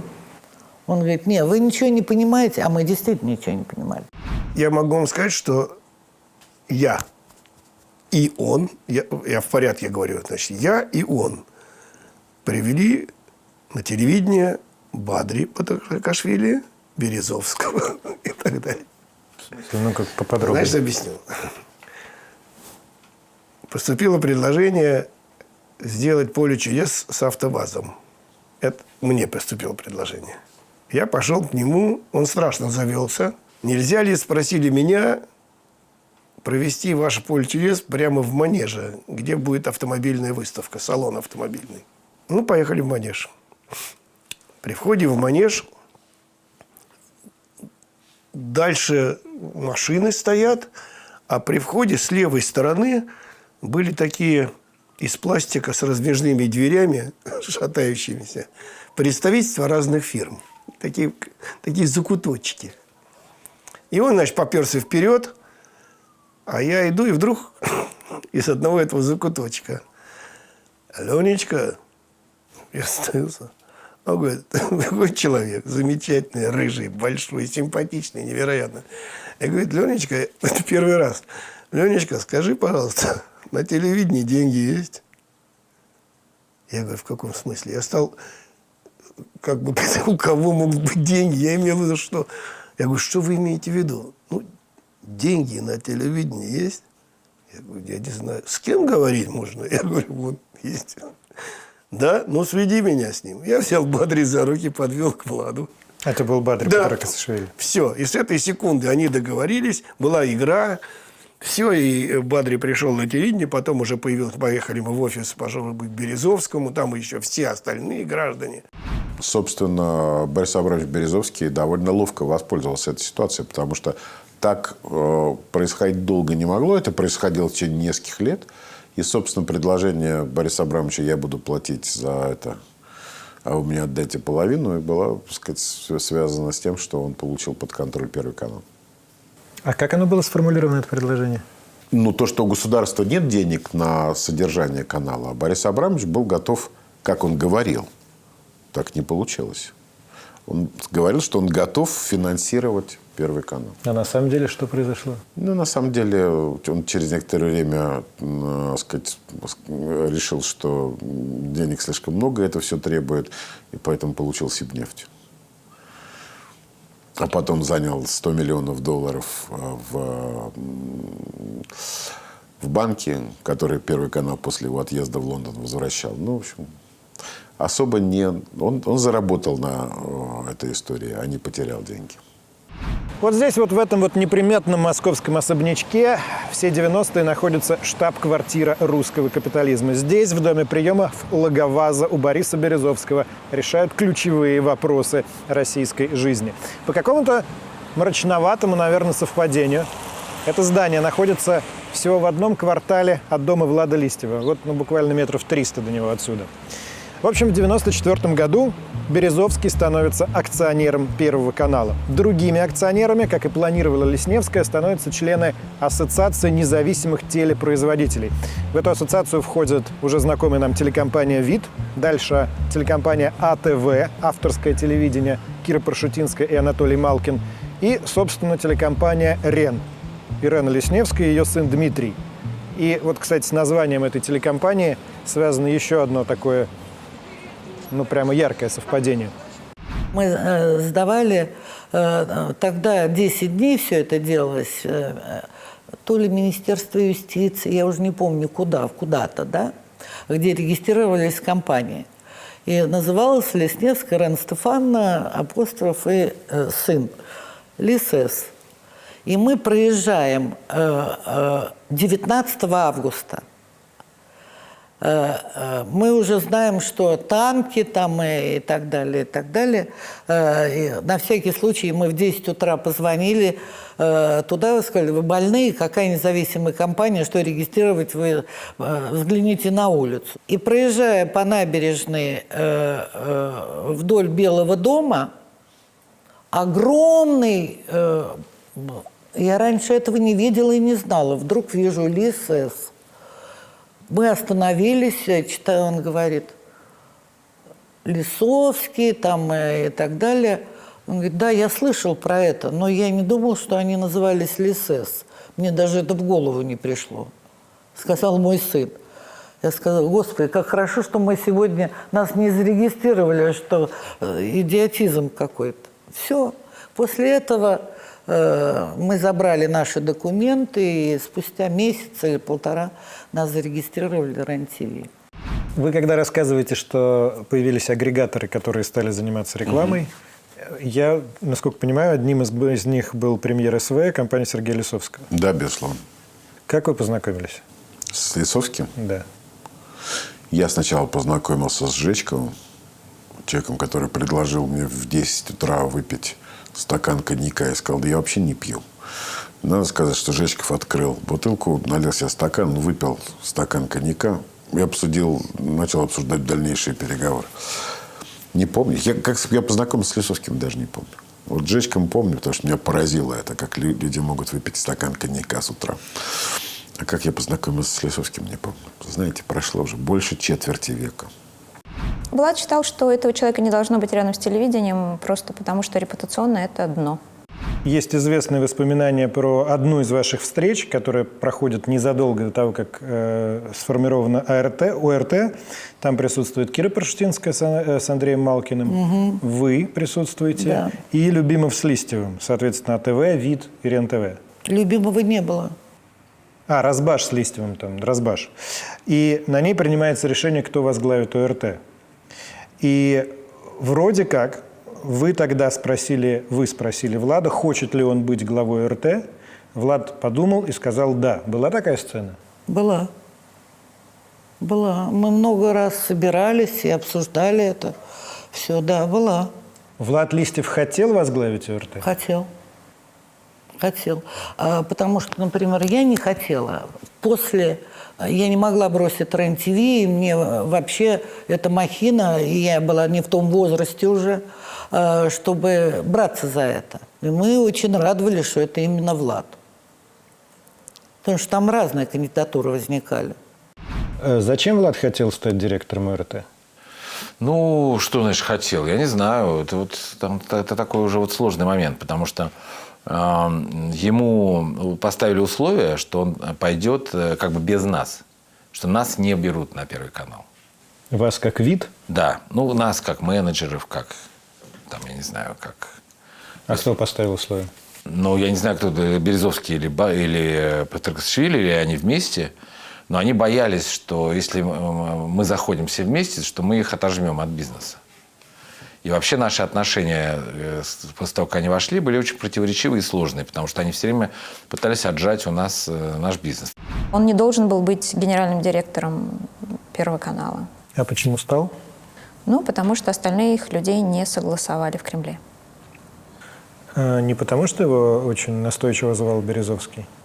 Нет, конечно. А какие у них были отношения? Хорошие очень. Послушайте, Борис Абрамович тогда телевидением не занимался, его устраивало, что Влад человек никакой партии не ангажированный и явно сможет сделать то, что задумал, а Влада устраивало, что ему никто ни с указкой не рассказывает, что делать. Твой день рождения ровно 25 лет назад. Это, соответственно, 12-й этаж телецентра Останкино. Там была переговорная. Кинопросмотровая. Да, тогда была кинопросмотровая, потом была переговорная, и там, короче, вот НТВ этот экран, это и есть экран этого кинопросмотра. Да, и там НТВ ее арендовал и проводил там всякие мероприятия. Вот, там был твой день рождения, и приходит Влад Листьев. Я тут тоже это был день, когда его сделали генеральным директором. Он мне принес в подарок мое личное дело, которое было в отделе кадров Центрального телевидения. Это был такой подарок? Да. То есть он получил доступ ко всем, соответственно, архивам, делам и прочее? Ну да, значит, может быть, там за день до того, но вот он пришел генеральным директором. Правда ли, что Влад вас готовил на должность гендиректора еще при жизни своей? Нет, Влад мне предлагал быть его вторым пилотом. И я для Влада готовил разные разработки по поводу того, куда надо трансформировать канал. Нет, он гендиректором должен был быть сам. И мы это не обсуждали. Он мне предлагал быть действительно вторым номером, но в это время мне надоело работать на телевидении. Меня запускали на Мосфильме с картиной. И я, в общем, сказать, решил, что для меня телевидение был опыт случайный. Я этот опыт изжил, и я хотел двигаться в сторону кино. Мы откуда-то летели. По-моему, из Мюнхена. И он мне стал рассказывать, что он хочет закрыть всю эту историю, всю эту лавочку со всей этой рекламой, вообще закрыть, все переделать и взять под себя всю рекламу. Я говорю, погоди, но уже как? Всех лишить вообще рекламы? Ну, ты соображаешь вообще, говоря, как? Я знаю, как. Это точно так и будет, я придумал. А почему он с вами это обсуждал? А вот, наверное, он со всеми это обсуждал, я не знаю. Ну, мы же довольно, как сказать, мы общались довольно много вместе. Мы решали все вместе, сидя на совещаниях по поводу рекламы. Снять на 3 месяца, прервать все договора и 3 месяца без рекламы пускать, как это не тяжело с точки зрения, это невыгодно, ни новой компании, ничего, и тем более, что огромное количество долгов скопилось у Останкина, там должны масса производителям деньги там, и так далее. И понятно было, что это просто такой шаг добровольный, разобраться в том, что же происходит. И куда все деньги уходят от рекламы. Они должны были изучить это. И они взяли эти 3 месяца. Вы говорите, что вы предупреждали его, говорили, что он не понимает риска. Мы даже поругались с ним последний раз, когда спорили на эту тему. Серьезно? Да, но он не хотел. То есть я сказал, что давай, например, этот мораторий надо объявлять гораздо позже, потому что надо сейчас войти, взять под контроль все. Он сказал, нет, это я согласовал это, и это необходимо. Ты же понимаешь, что это необходимо. Это было необходимо сделать. Невозможно было остаться в прежнем состоянии. Чтобы вычистить всю поляну? Для того, чтобы делать новое телевидение, необходимо было вычистить всю поляну. Но вы не можете, сказать, загаженный дом сделать прекрасным новым жилищем, если вы не начнете там убираться. Влад объявляет мораторий на рекламу. Ну, не он объявляет, он просто по телевизору это говорит. Все уже знали, кто торговал рекламой. Рекламу закрыли уже, значит, с ноября, по-моему, 94-го или с декабря. Уже нас всех отрезали. Почему? Потому что они пришли, они сказали, мы хотим все вычистить, и тут у вас, значит, много всякого. Они — это Березовский. Да. И, в общем, они были правы. В принципе, мы бы даже бы их поддержали и поддерживали, понимая, что мы сейчас страдаем, но потом мы получим, потому что... Что они хотели вычистить, что не нравилось? Ну, очень много было маленьких программ разных, которые выходили в эфир, вставляли в себя какие-то ролики за непонятные деньги. То есть рекламировал, кто попал и что попало, и бесконтрольно. Да, и демпинг. И когда пришел Березовский, он сказал, что мы это все забираем под себя. Ну, такого не было. Они сказали, что будет создан... Сначала был создан какой-то картель у нас, типа мы, Video International и Премьер СВ, чтобы держать цену. Я могу ошибаться, в какой момент там запрет, не запрет, значит, по поводу рекламы уже мы понимали. Но потом была идея, что будет объявлен тендер, и та компания, которая победит, она и будет продавать монопольную рекламу на канале. И дальше у нас пошли круговые бесконечные переговоры и с Премьер СВ, и с Video International, и с Березовским, с Патрикашвили, потому что, а как? Типа мы можем, ну, в конце концов, у нас тоже есть свои интересы. Мы же можем сказать, ну, если вы так, то мы не так. Ну, то есть... И убийство Влада происходит в момент как раз вот этого вот торга. Ну да, можно так сказать, да. Мораторий на рекламу на Первом канале. Это была идея, если я не ошибаюсь, Бадри, который, ну, тоже был очень авторитетный предприниматель, да, вот. И Бадри никого и ничего не боялся и решил объявить мораторий, потому что он считал, что мало платят или платят где-то там по другим каким-то каналам. Вот. Ну, по своим соображениям он объявил от моратория. И это, конечно, погубило Влада, потому что я так думаю, что в этом причина. Если это решение принимали, как вы говорите, Петракасашвили, или, как многие другие говорят, Березовский, он сам потом... Да, конечно, говорил. конечно. Почему пострадал Влад? А потому что это очень просто. Потому что надо было дать урок, понимаете? А преподать урок, это был выстрел не во Влада, это был выстрел в Бадре и в Березовского. Огульно бояться того, что убьют, как-то страх прошел, был какое-то время на взгляде, потому что было много звонков, угроз.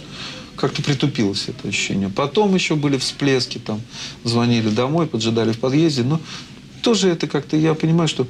Или, может быть, это наше такое советское, как со всеми акционерами МММ. Ну, с кем угодно может случиться, только не со мной. Вот. Ну, это с кем-то должно случиться, но со мной этого никогда не произойдет. Черт его знает. Но вот на фоне того, что происходит вообще, какой-то внутренний такой холодок появляется. 1 числа я его видел, когда он шел на этот свой последний эфир в подземным коридором, потому что «Час пик» выходил из АТРК так называемого, то есть вот этого небольшого сравнительно телекомплекса на другой стороне проспекта Королева, который был построен к Олимпиаде 80. В общем, я шел оттуда, а он шел туда. И мы с ним чего-то посмеялись, поговорили вот в этом подземном переходе. Это был последний раз, когда ты его видел? Да, да. Он провел этот эфир, позвонил Альбине, что он едет, и поехал, и до квартиры не дошел. Я прощаюсь с вами до завтра, а завтра «Час пик» для Павла Бунича. Мы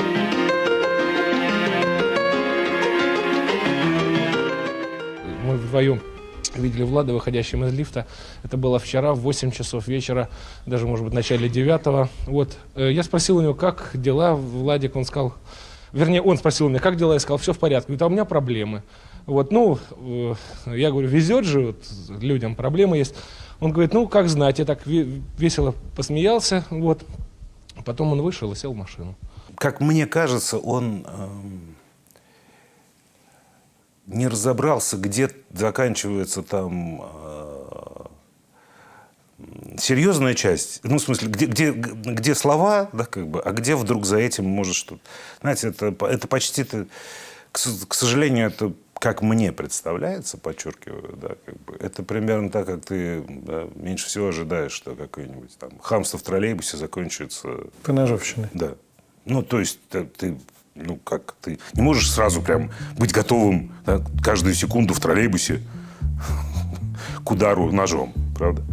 Вот мне кажется, что он понимает, что вокруг уже, да, как бы, уже происходит, но он не представлял глубину, то есть, просто, я думаю, что просто вообще не представлял подобного развития событий. Один из последних разговоров с очень ценным свидетелем, он прямо сказал, что они сошли с ума, значит, и он стал уже в последний момент стал серьезно опасаться за свою жизнь. Он стал понимать, что они не остановятся даже перед его убийством. Почему же он ничего не предпринял с точки зрения просто найма охраны, например? Ну, я хочу сказать, что для киллера профессионального охрана не является средством спасения. Это знают многие. Видимо, рассчитывал на поддержку Березовского в урегулировании этого конфликта. Я думаю, что Березовский тоже недооценивал. Это ему несложно было. Он был человеком уже к этому времени травмированным взрывом. Да, было покушение на него знаменитое. У него было знаменитое покушение, и они с Бадри очень были завернуты на охране. Они просто недооценивали. Им ничто бы не составило труда дать Владу полноценную охрану.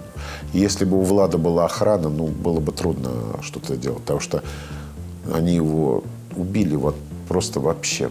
Если бы у Влада была просто охрана, так вот, как с ним поступили, было сделать невозможно.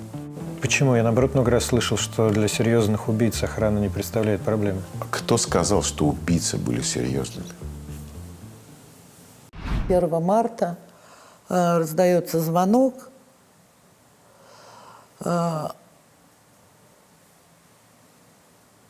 Звонит Разбаш и кричит в трубку: «Рена, Листьев ранен». Я говорю: что значит ранен? В него стреляли, у него в подъезде, он ранен. Вызывай полицию, звони Коржакову, звони на Инны Иосифовны, поднимай всех. Так, я положила трубку, кричу Митю. Значит, Митя вызвал полицию, я позвонила Коржакову, я позвонила на Инне Иосифовне, мы сели в машину и поехали. Потому что от Зубовской очень близко. Вышел Разбаш, значит, и сказал: он умер. Туда не ходите, там стоит подруга Альбины и закрывает подъезд, чтобы туда не ходили. Выскакивает Альбина, которая раздетая. Значит, Митя снимает свой плащ, ведет ее в нашу машину. И 2 часа мы сидим в машине. Мы ждем всяких и все, кто разговаривает, потому что ее трясет, все. И мы решаем, что надо штаб делать. Сделать это у Березовского, рядом дом. Дом приемов Луговаза недалеко совсем. Да. Мы звоним, Бадри в Москве нет, Березовского нет, мы ему рассказываем все, что произошло. Он дает команду, чтобы нас впустили. Мы сели в машину, поехали в Луговаз, и туда стали набиваться люди, журналисты разные, и отсюда все пошло. По поводу Лисовского вообще никто не говорил ни о Лисовском, ни о чем. Но стали версии возникать. Я работал у тебя в Намедне. Леня делал на Намедне политические новости. Это была следующая инкарнация Намедней. Я был корреспондент юный. И я приехал из какой-то дыры рано утром. И по дороге в Останкино мы узнали, что убит Влад Листьев. Я помню, что я приехал, застал тебя совершенно серым и в шоке. Почему это было таким шоком? Ну, понимаешь, вот это у меня бабушка всегда говорила, когда кто-то близкий родственник, близкий знакомый умирал, ну, совсем рядом ходит. Совсем, ну, про смерть, которая не произносится. Я просто понимал, что жизнь теперь будет другой. Вот это было у меня очень острое ощущение. Я ничем другим заниматься не мог. Я только про это думал. И ничего. Я ходил только с этой мыслью. Ну, что убит Влад. И что теперь... И это событие, которое разделило всю жизнь на до и на после. Я, честно говоря, не думал, что это может произойти. Я его предупреждал. Но я внутренне, видимо, тоже находился в иллюзии, что Влада убить нельзя. Влада все любили. Реально Влада все любили. Вовсе не одни мы должны принять соболезнования. Соболезнования должны принять все, кто принимал канал, на котором работал Влад, все, кто видел его передачи, все, кто его любил. А таких, поскольку это журналист номер 1, ну уж по меньшей мере 200 миллионов. Коллеги, которые, ну, я не знаю, настолько... С одной стороны, они все, потом и сейчас говорят: вот, Влад наш друг, друзей у Влада очень много сразу стало, да, вот последние передачи, если смотреть, значит, и прочее. Но когда их допрашивали по существу, они очень много тоже знали. Они, видимо, боялись за свою жизнь и не шли на откровенный контакт. Боялись за жизнь, что значит? Что если они опасались, что если они расскажут, то их тот же путь ждет, что и Влада Листьева. То есть вы хотите сказать, что его коллеги знали что-то о деньгах, которыми Влад распоряжался? Они знали вообще о ситуации в ближайшем окружении Влада, о том, что стало мотивом, вы правы, основной мотив стал конфликт на почве использования рекламного времени на Первом канале, потому что это колоссальный источник обогащения был. 28 февраля 1995 года Влад же был в офисе Логоваза и очень долго беседовал и ушел оттуда где-то часа в 3 1 марта ночью из офиса Логоваза. Там Борис Абрамович был. 1 марта – это уже день убийства наступил. Вот Бориса Абрамовича я спрашиваю. Он был допрошен, по-моему, 2 раза до меня. Потом я его еще 3 раза, по-моему, допросил. Выяснялся вопрос о том, когда он последний раз увидел Листьева. Не могу сказать, что... Но я, насколько помню, там разница была, что я виделся с ним за неделю там, до убийства, потом в другой раз, по-моему, дней за 10 до убийства. И мне он примерно то же самое, кажется, и сильно. То есть он отрицал эту встречу, которую да, в день совершенно, убийства да, совершенно. Он ее прятал просто. И о чем это говорит с точки зрения следствия? Это говорит о том, что был очень тяжелый разговор, который мог привести к тому, к чему он и привел. Для судьбы дела очень важную роль играл срыв обыска, который по горячим следам должен был быть проведен в Логовазе. Почему? Буквально на следующий день, да? Да, буквально на следующий день. Почему очень важен? Да потому что потом мы уже установили, что все встречи Березовский записывал. И, значит, беседа Влада с Березовским, запись этой беседы, она получена должна была быть, значит, если обыск этот бы состоялся реально. Ну, а поскольку благодаря усилию этого предателя, тогда он, по-моему, капитан или уже...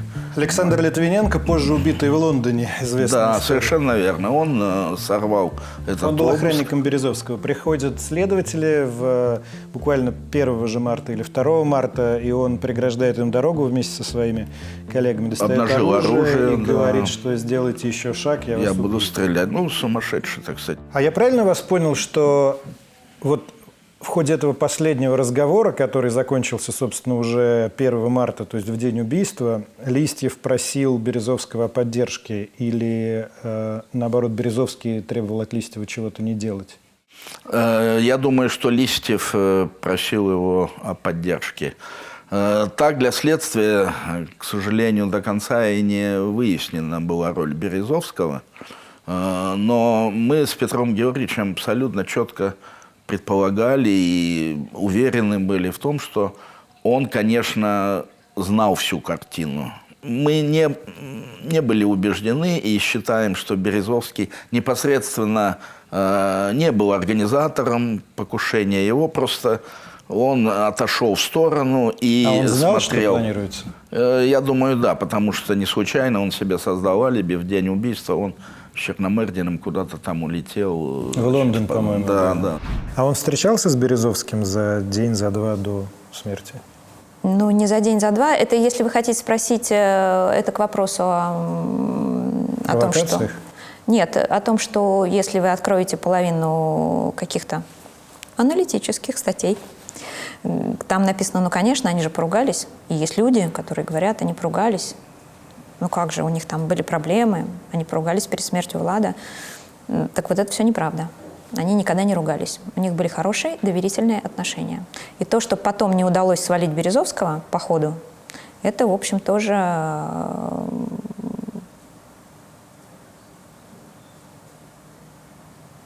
скажем так,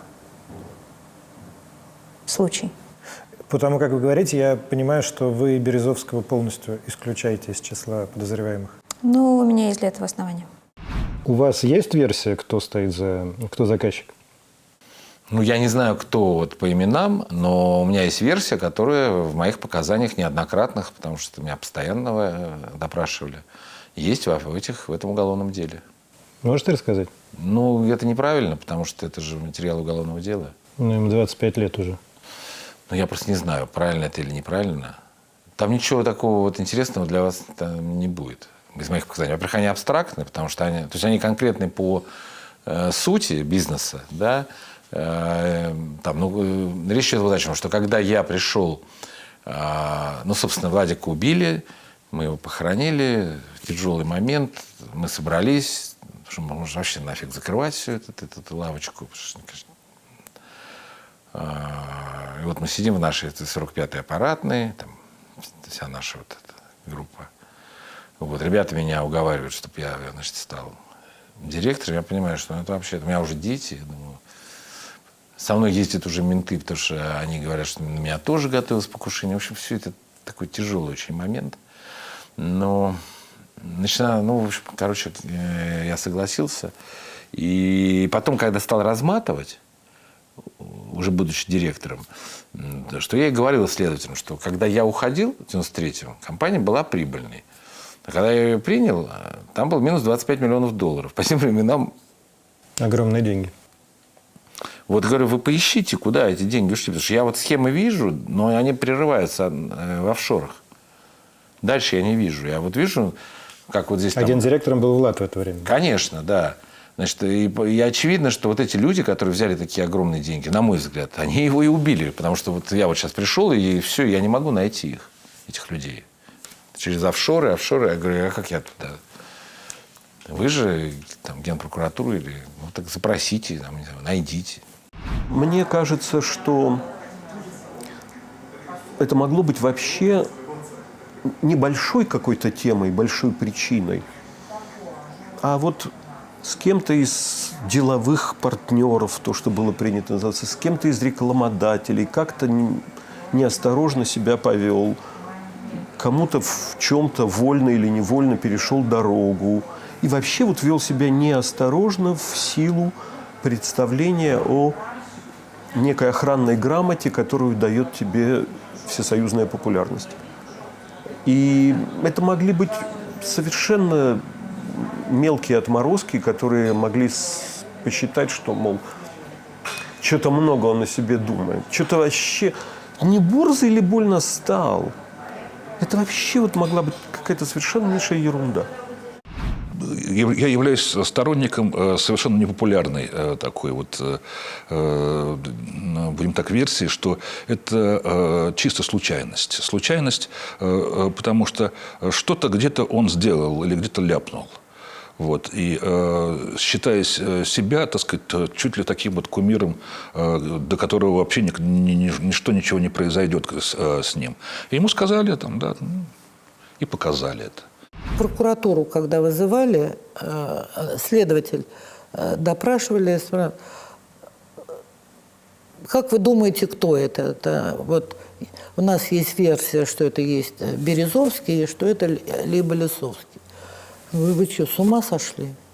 Березовский, который настаивал на Владе, прекрасно отдавая отчет, что он делает и так далее.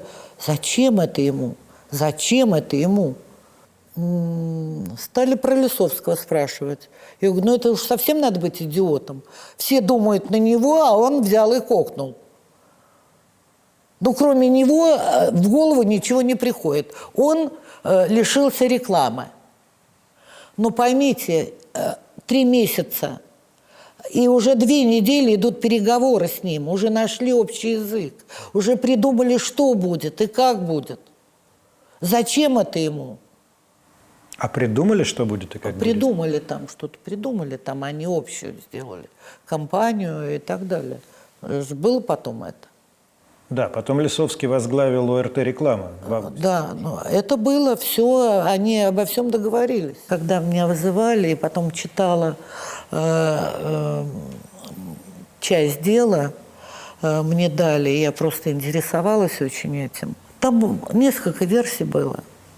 Несколько версий было, и несколько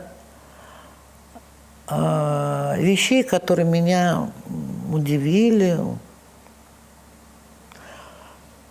Если честно, я и сегодня предполагаю, что это произошло изнутри телекомпании «Вид». Почему вы так думаете? Мне так кажется, я не знаю. Там много было врагов у него. Ему завидовали. Я не знаю. Я до сих пор этого не знаю. Поскольку в интернете, вы прекрасно это знаете, есть очень много сливов, я хочу, чтобы вы прокомментировали. Это с одного из сайтов, где публикуется такая непроверенная сильная информация. Это касается организатора и исполнителя, не заказчика. Значит, Интерпол и российские следователи установили, что Игорь Дождомиров, это один из бригадиров Солнцевской бригады, дал отмашку Михаилу Кудину, еще одного бригадира, на устранение Листьева, а тот поручил это преступление боевикам Александру и Андрею Агейкиным. Вопрос был только в том, кто попросил Дождомирова совершить убийство. Такая трактовка соответствует действительности? Во многом да.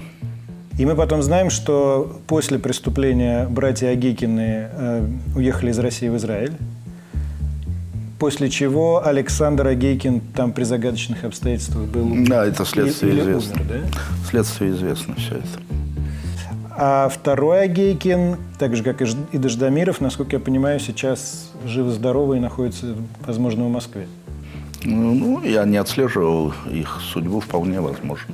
Еще один момент, о котором в том числе, косвенно, без упоминания имени, говорит Атрибой, что...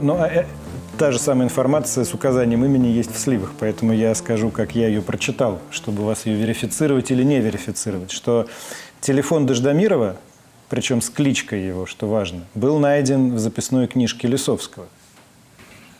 Да. Для следствия это была важная деталь? Конечно. Интерфакс сообщение о том, что у вас 28 февраля были переговоры с Листьевым относительно рекламы на ОРТ. Так или нет? О том, что Листьев дал окончательный отказ. Интерфакс ссылался на сотрудников ВИДа. Ваших остаться неизвестно.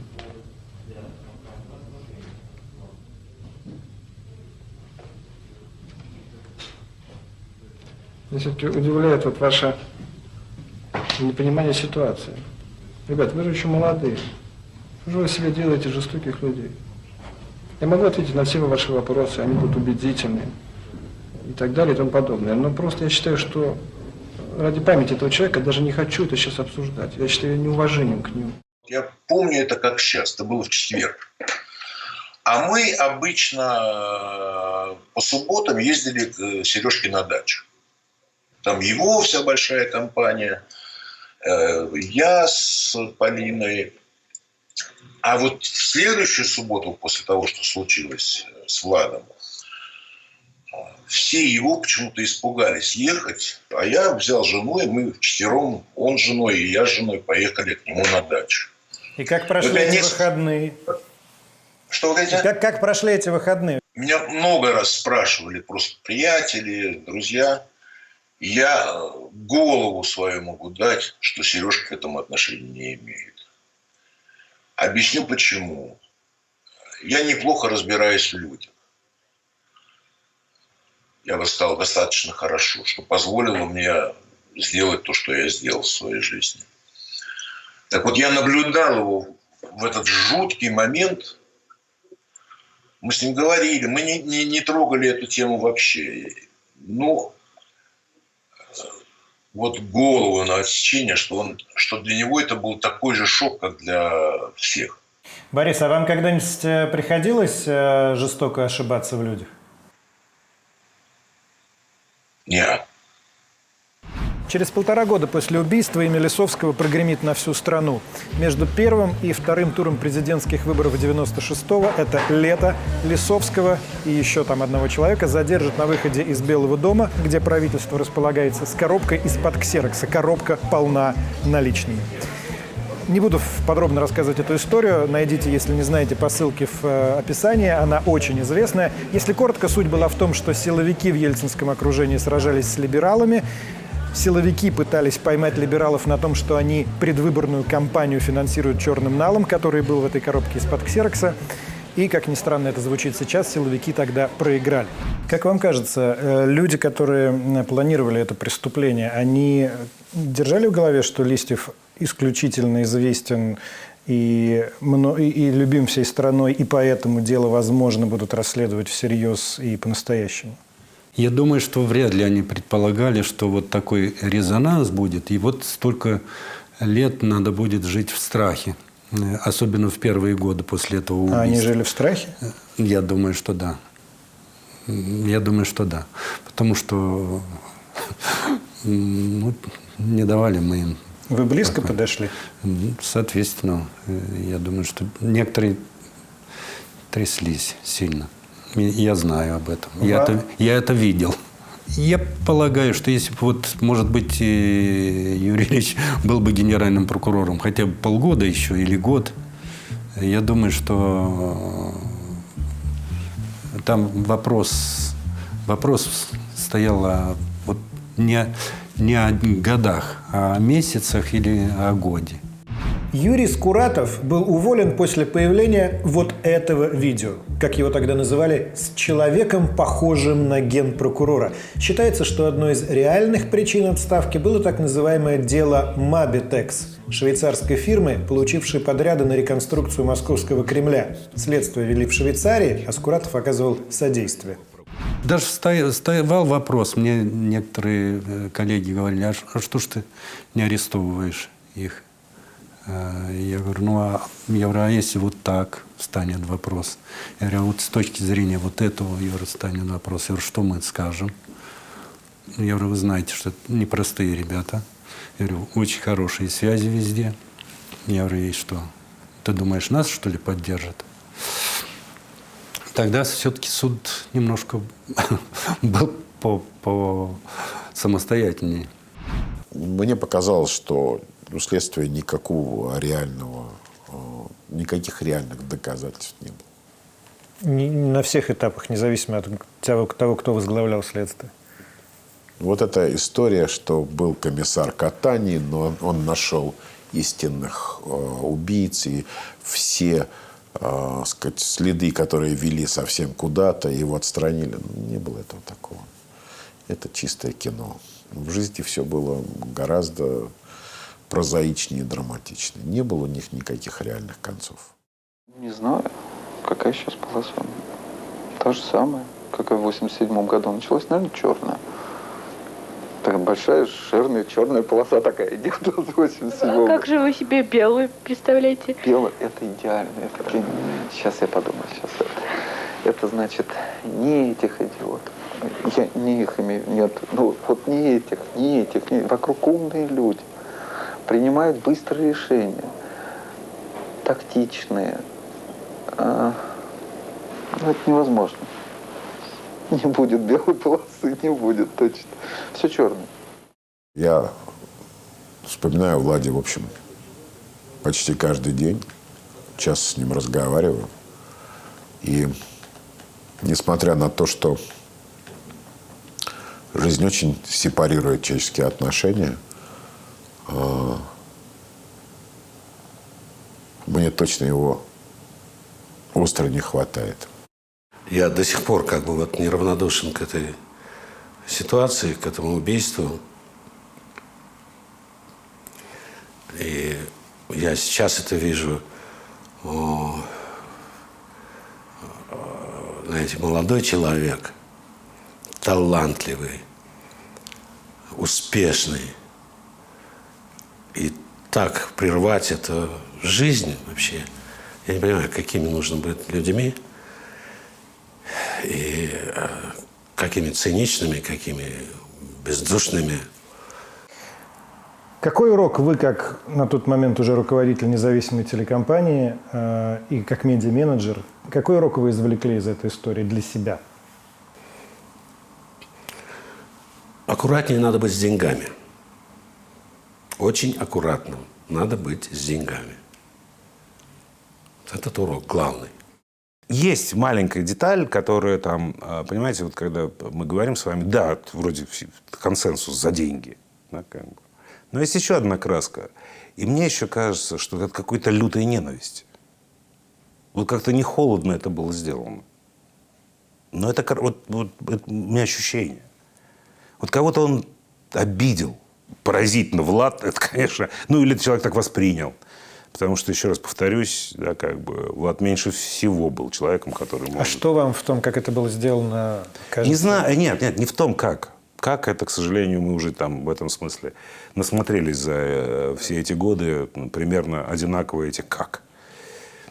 Не знаю, есть какое-то ощущение, не знаю почему, правда, Алексей, не хочу не выдумывать, просто не хочу. Но там есть еще, там не холодный расчет, там еще... Что-то глубоко личное? Ну, что-то какая-то такой порыв человеческий такой за этим, как мне кажется, все-таки стоит.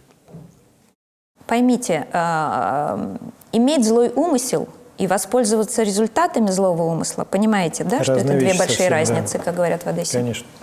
Вот и все. Я приблизительно понимаю, кто воспользовался. Этих людей очень много, по разным поводам. Тоже ничего личного. Да, появилось большое пространство, его заняли разные люди по разным поводам, на разные темы, но это не значит, что они... То есть, перефразируя, если мы зададим вопрос, кому выгодно, выгодно оказалось многим, но это не значит, что они Абсолютно. Убили. Конечно. А кто убил, вы не понимаете? Вы знаете, точно не буду про это сейчас говорить. Ну, потому что мы же с вами не на кухне беседуем. Точно не буду. Прошло четверть века. А? Прошло четверть века. Да, прошло четверть века. А что-нибудь стало ясней? Ну вот, друзья, как обычно, в конце я говорю, что все выводы у нас на канале вы делаете сами. Возможно, в этот раз их будет сложнее сделать, потому что мы слишком много фактов и информации на вас вывалили. Возможно, наоборот, проще. И, как обычно, я в конце говорю, что я лично думаю по итогам снятого и показанного. Скажу, чем больше я погружался в эту тему, чем больше общался с людьми, тем больше и больше мне казалось, что та версия, которая лежит на самой поверхности, которая кажется самой очевидной, о которой чаще всего говорили, что она и есть правда. Есть ли у меня в этом сомнения? Как говорят в западном праве, reasonable doubts? Да, конечно, есть, конечно. Я очень хотел взять интервью Сергея Лисовского. Он сейчас сенатор, живет в Москве. Я хотел взять у него интервью, потому что я очень доверяю личному впечатлению, личному ощущению от общения с человеком. К сожалению, Сергей Федорович отказался. Мы с ним поговорили по телефону, он сказал примерно, что если я обращаюсь с такой просьбой, значит, я либо ангажирован, либо ничего не понимаю, что тогда происходило. Это был частный разговор, поэтому я не буду его комментировать и оставлю все на его совести. Узнаем ли мы, что тогда произошло? Кто убил Влада Листьева? Я уверен, что да, безусловно, узнаем. Конечно, 25 лет – большой срок, огромный. Но ведь, согласитесь, есть много загадочных историй и таинственных преступлений, которые были раскрыты, стали очевидными и вошли в хрестоматии, и спустя гораздо большее время, чем 25 лет. Это редакция. Комменты и лайки туда. Скоро увидимся.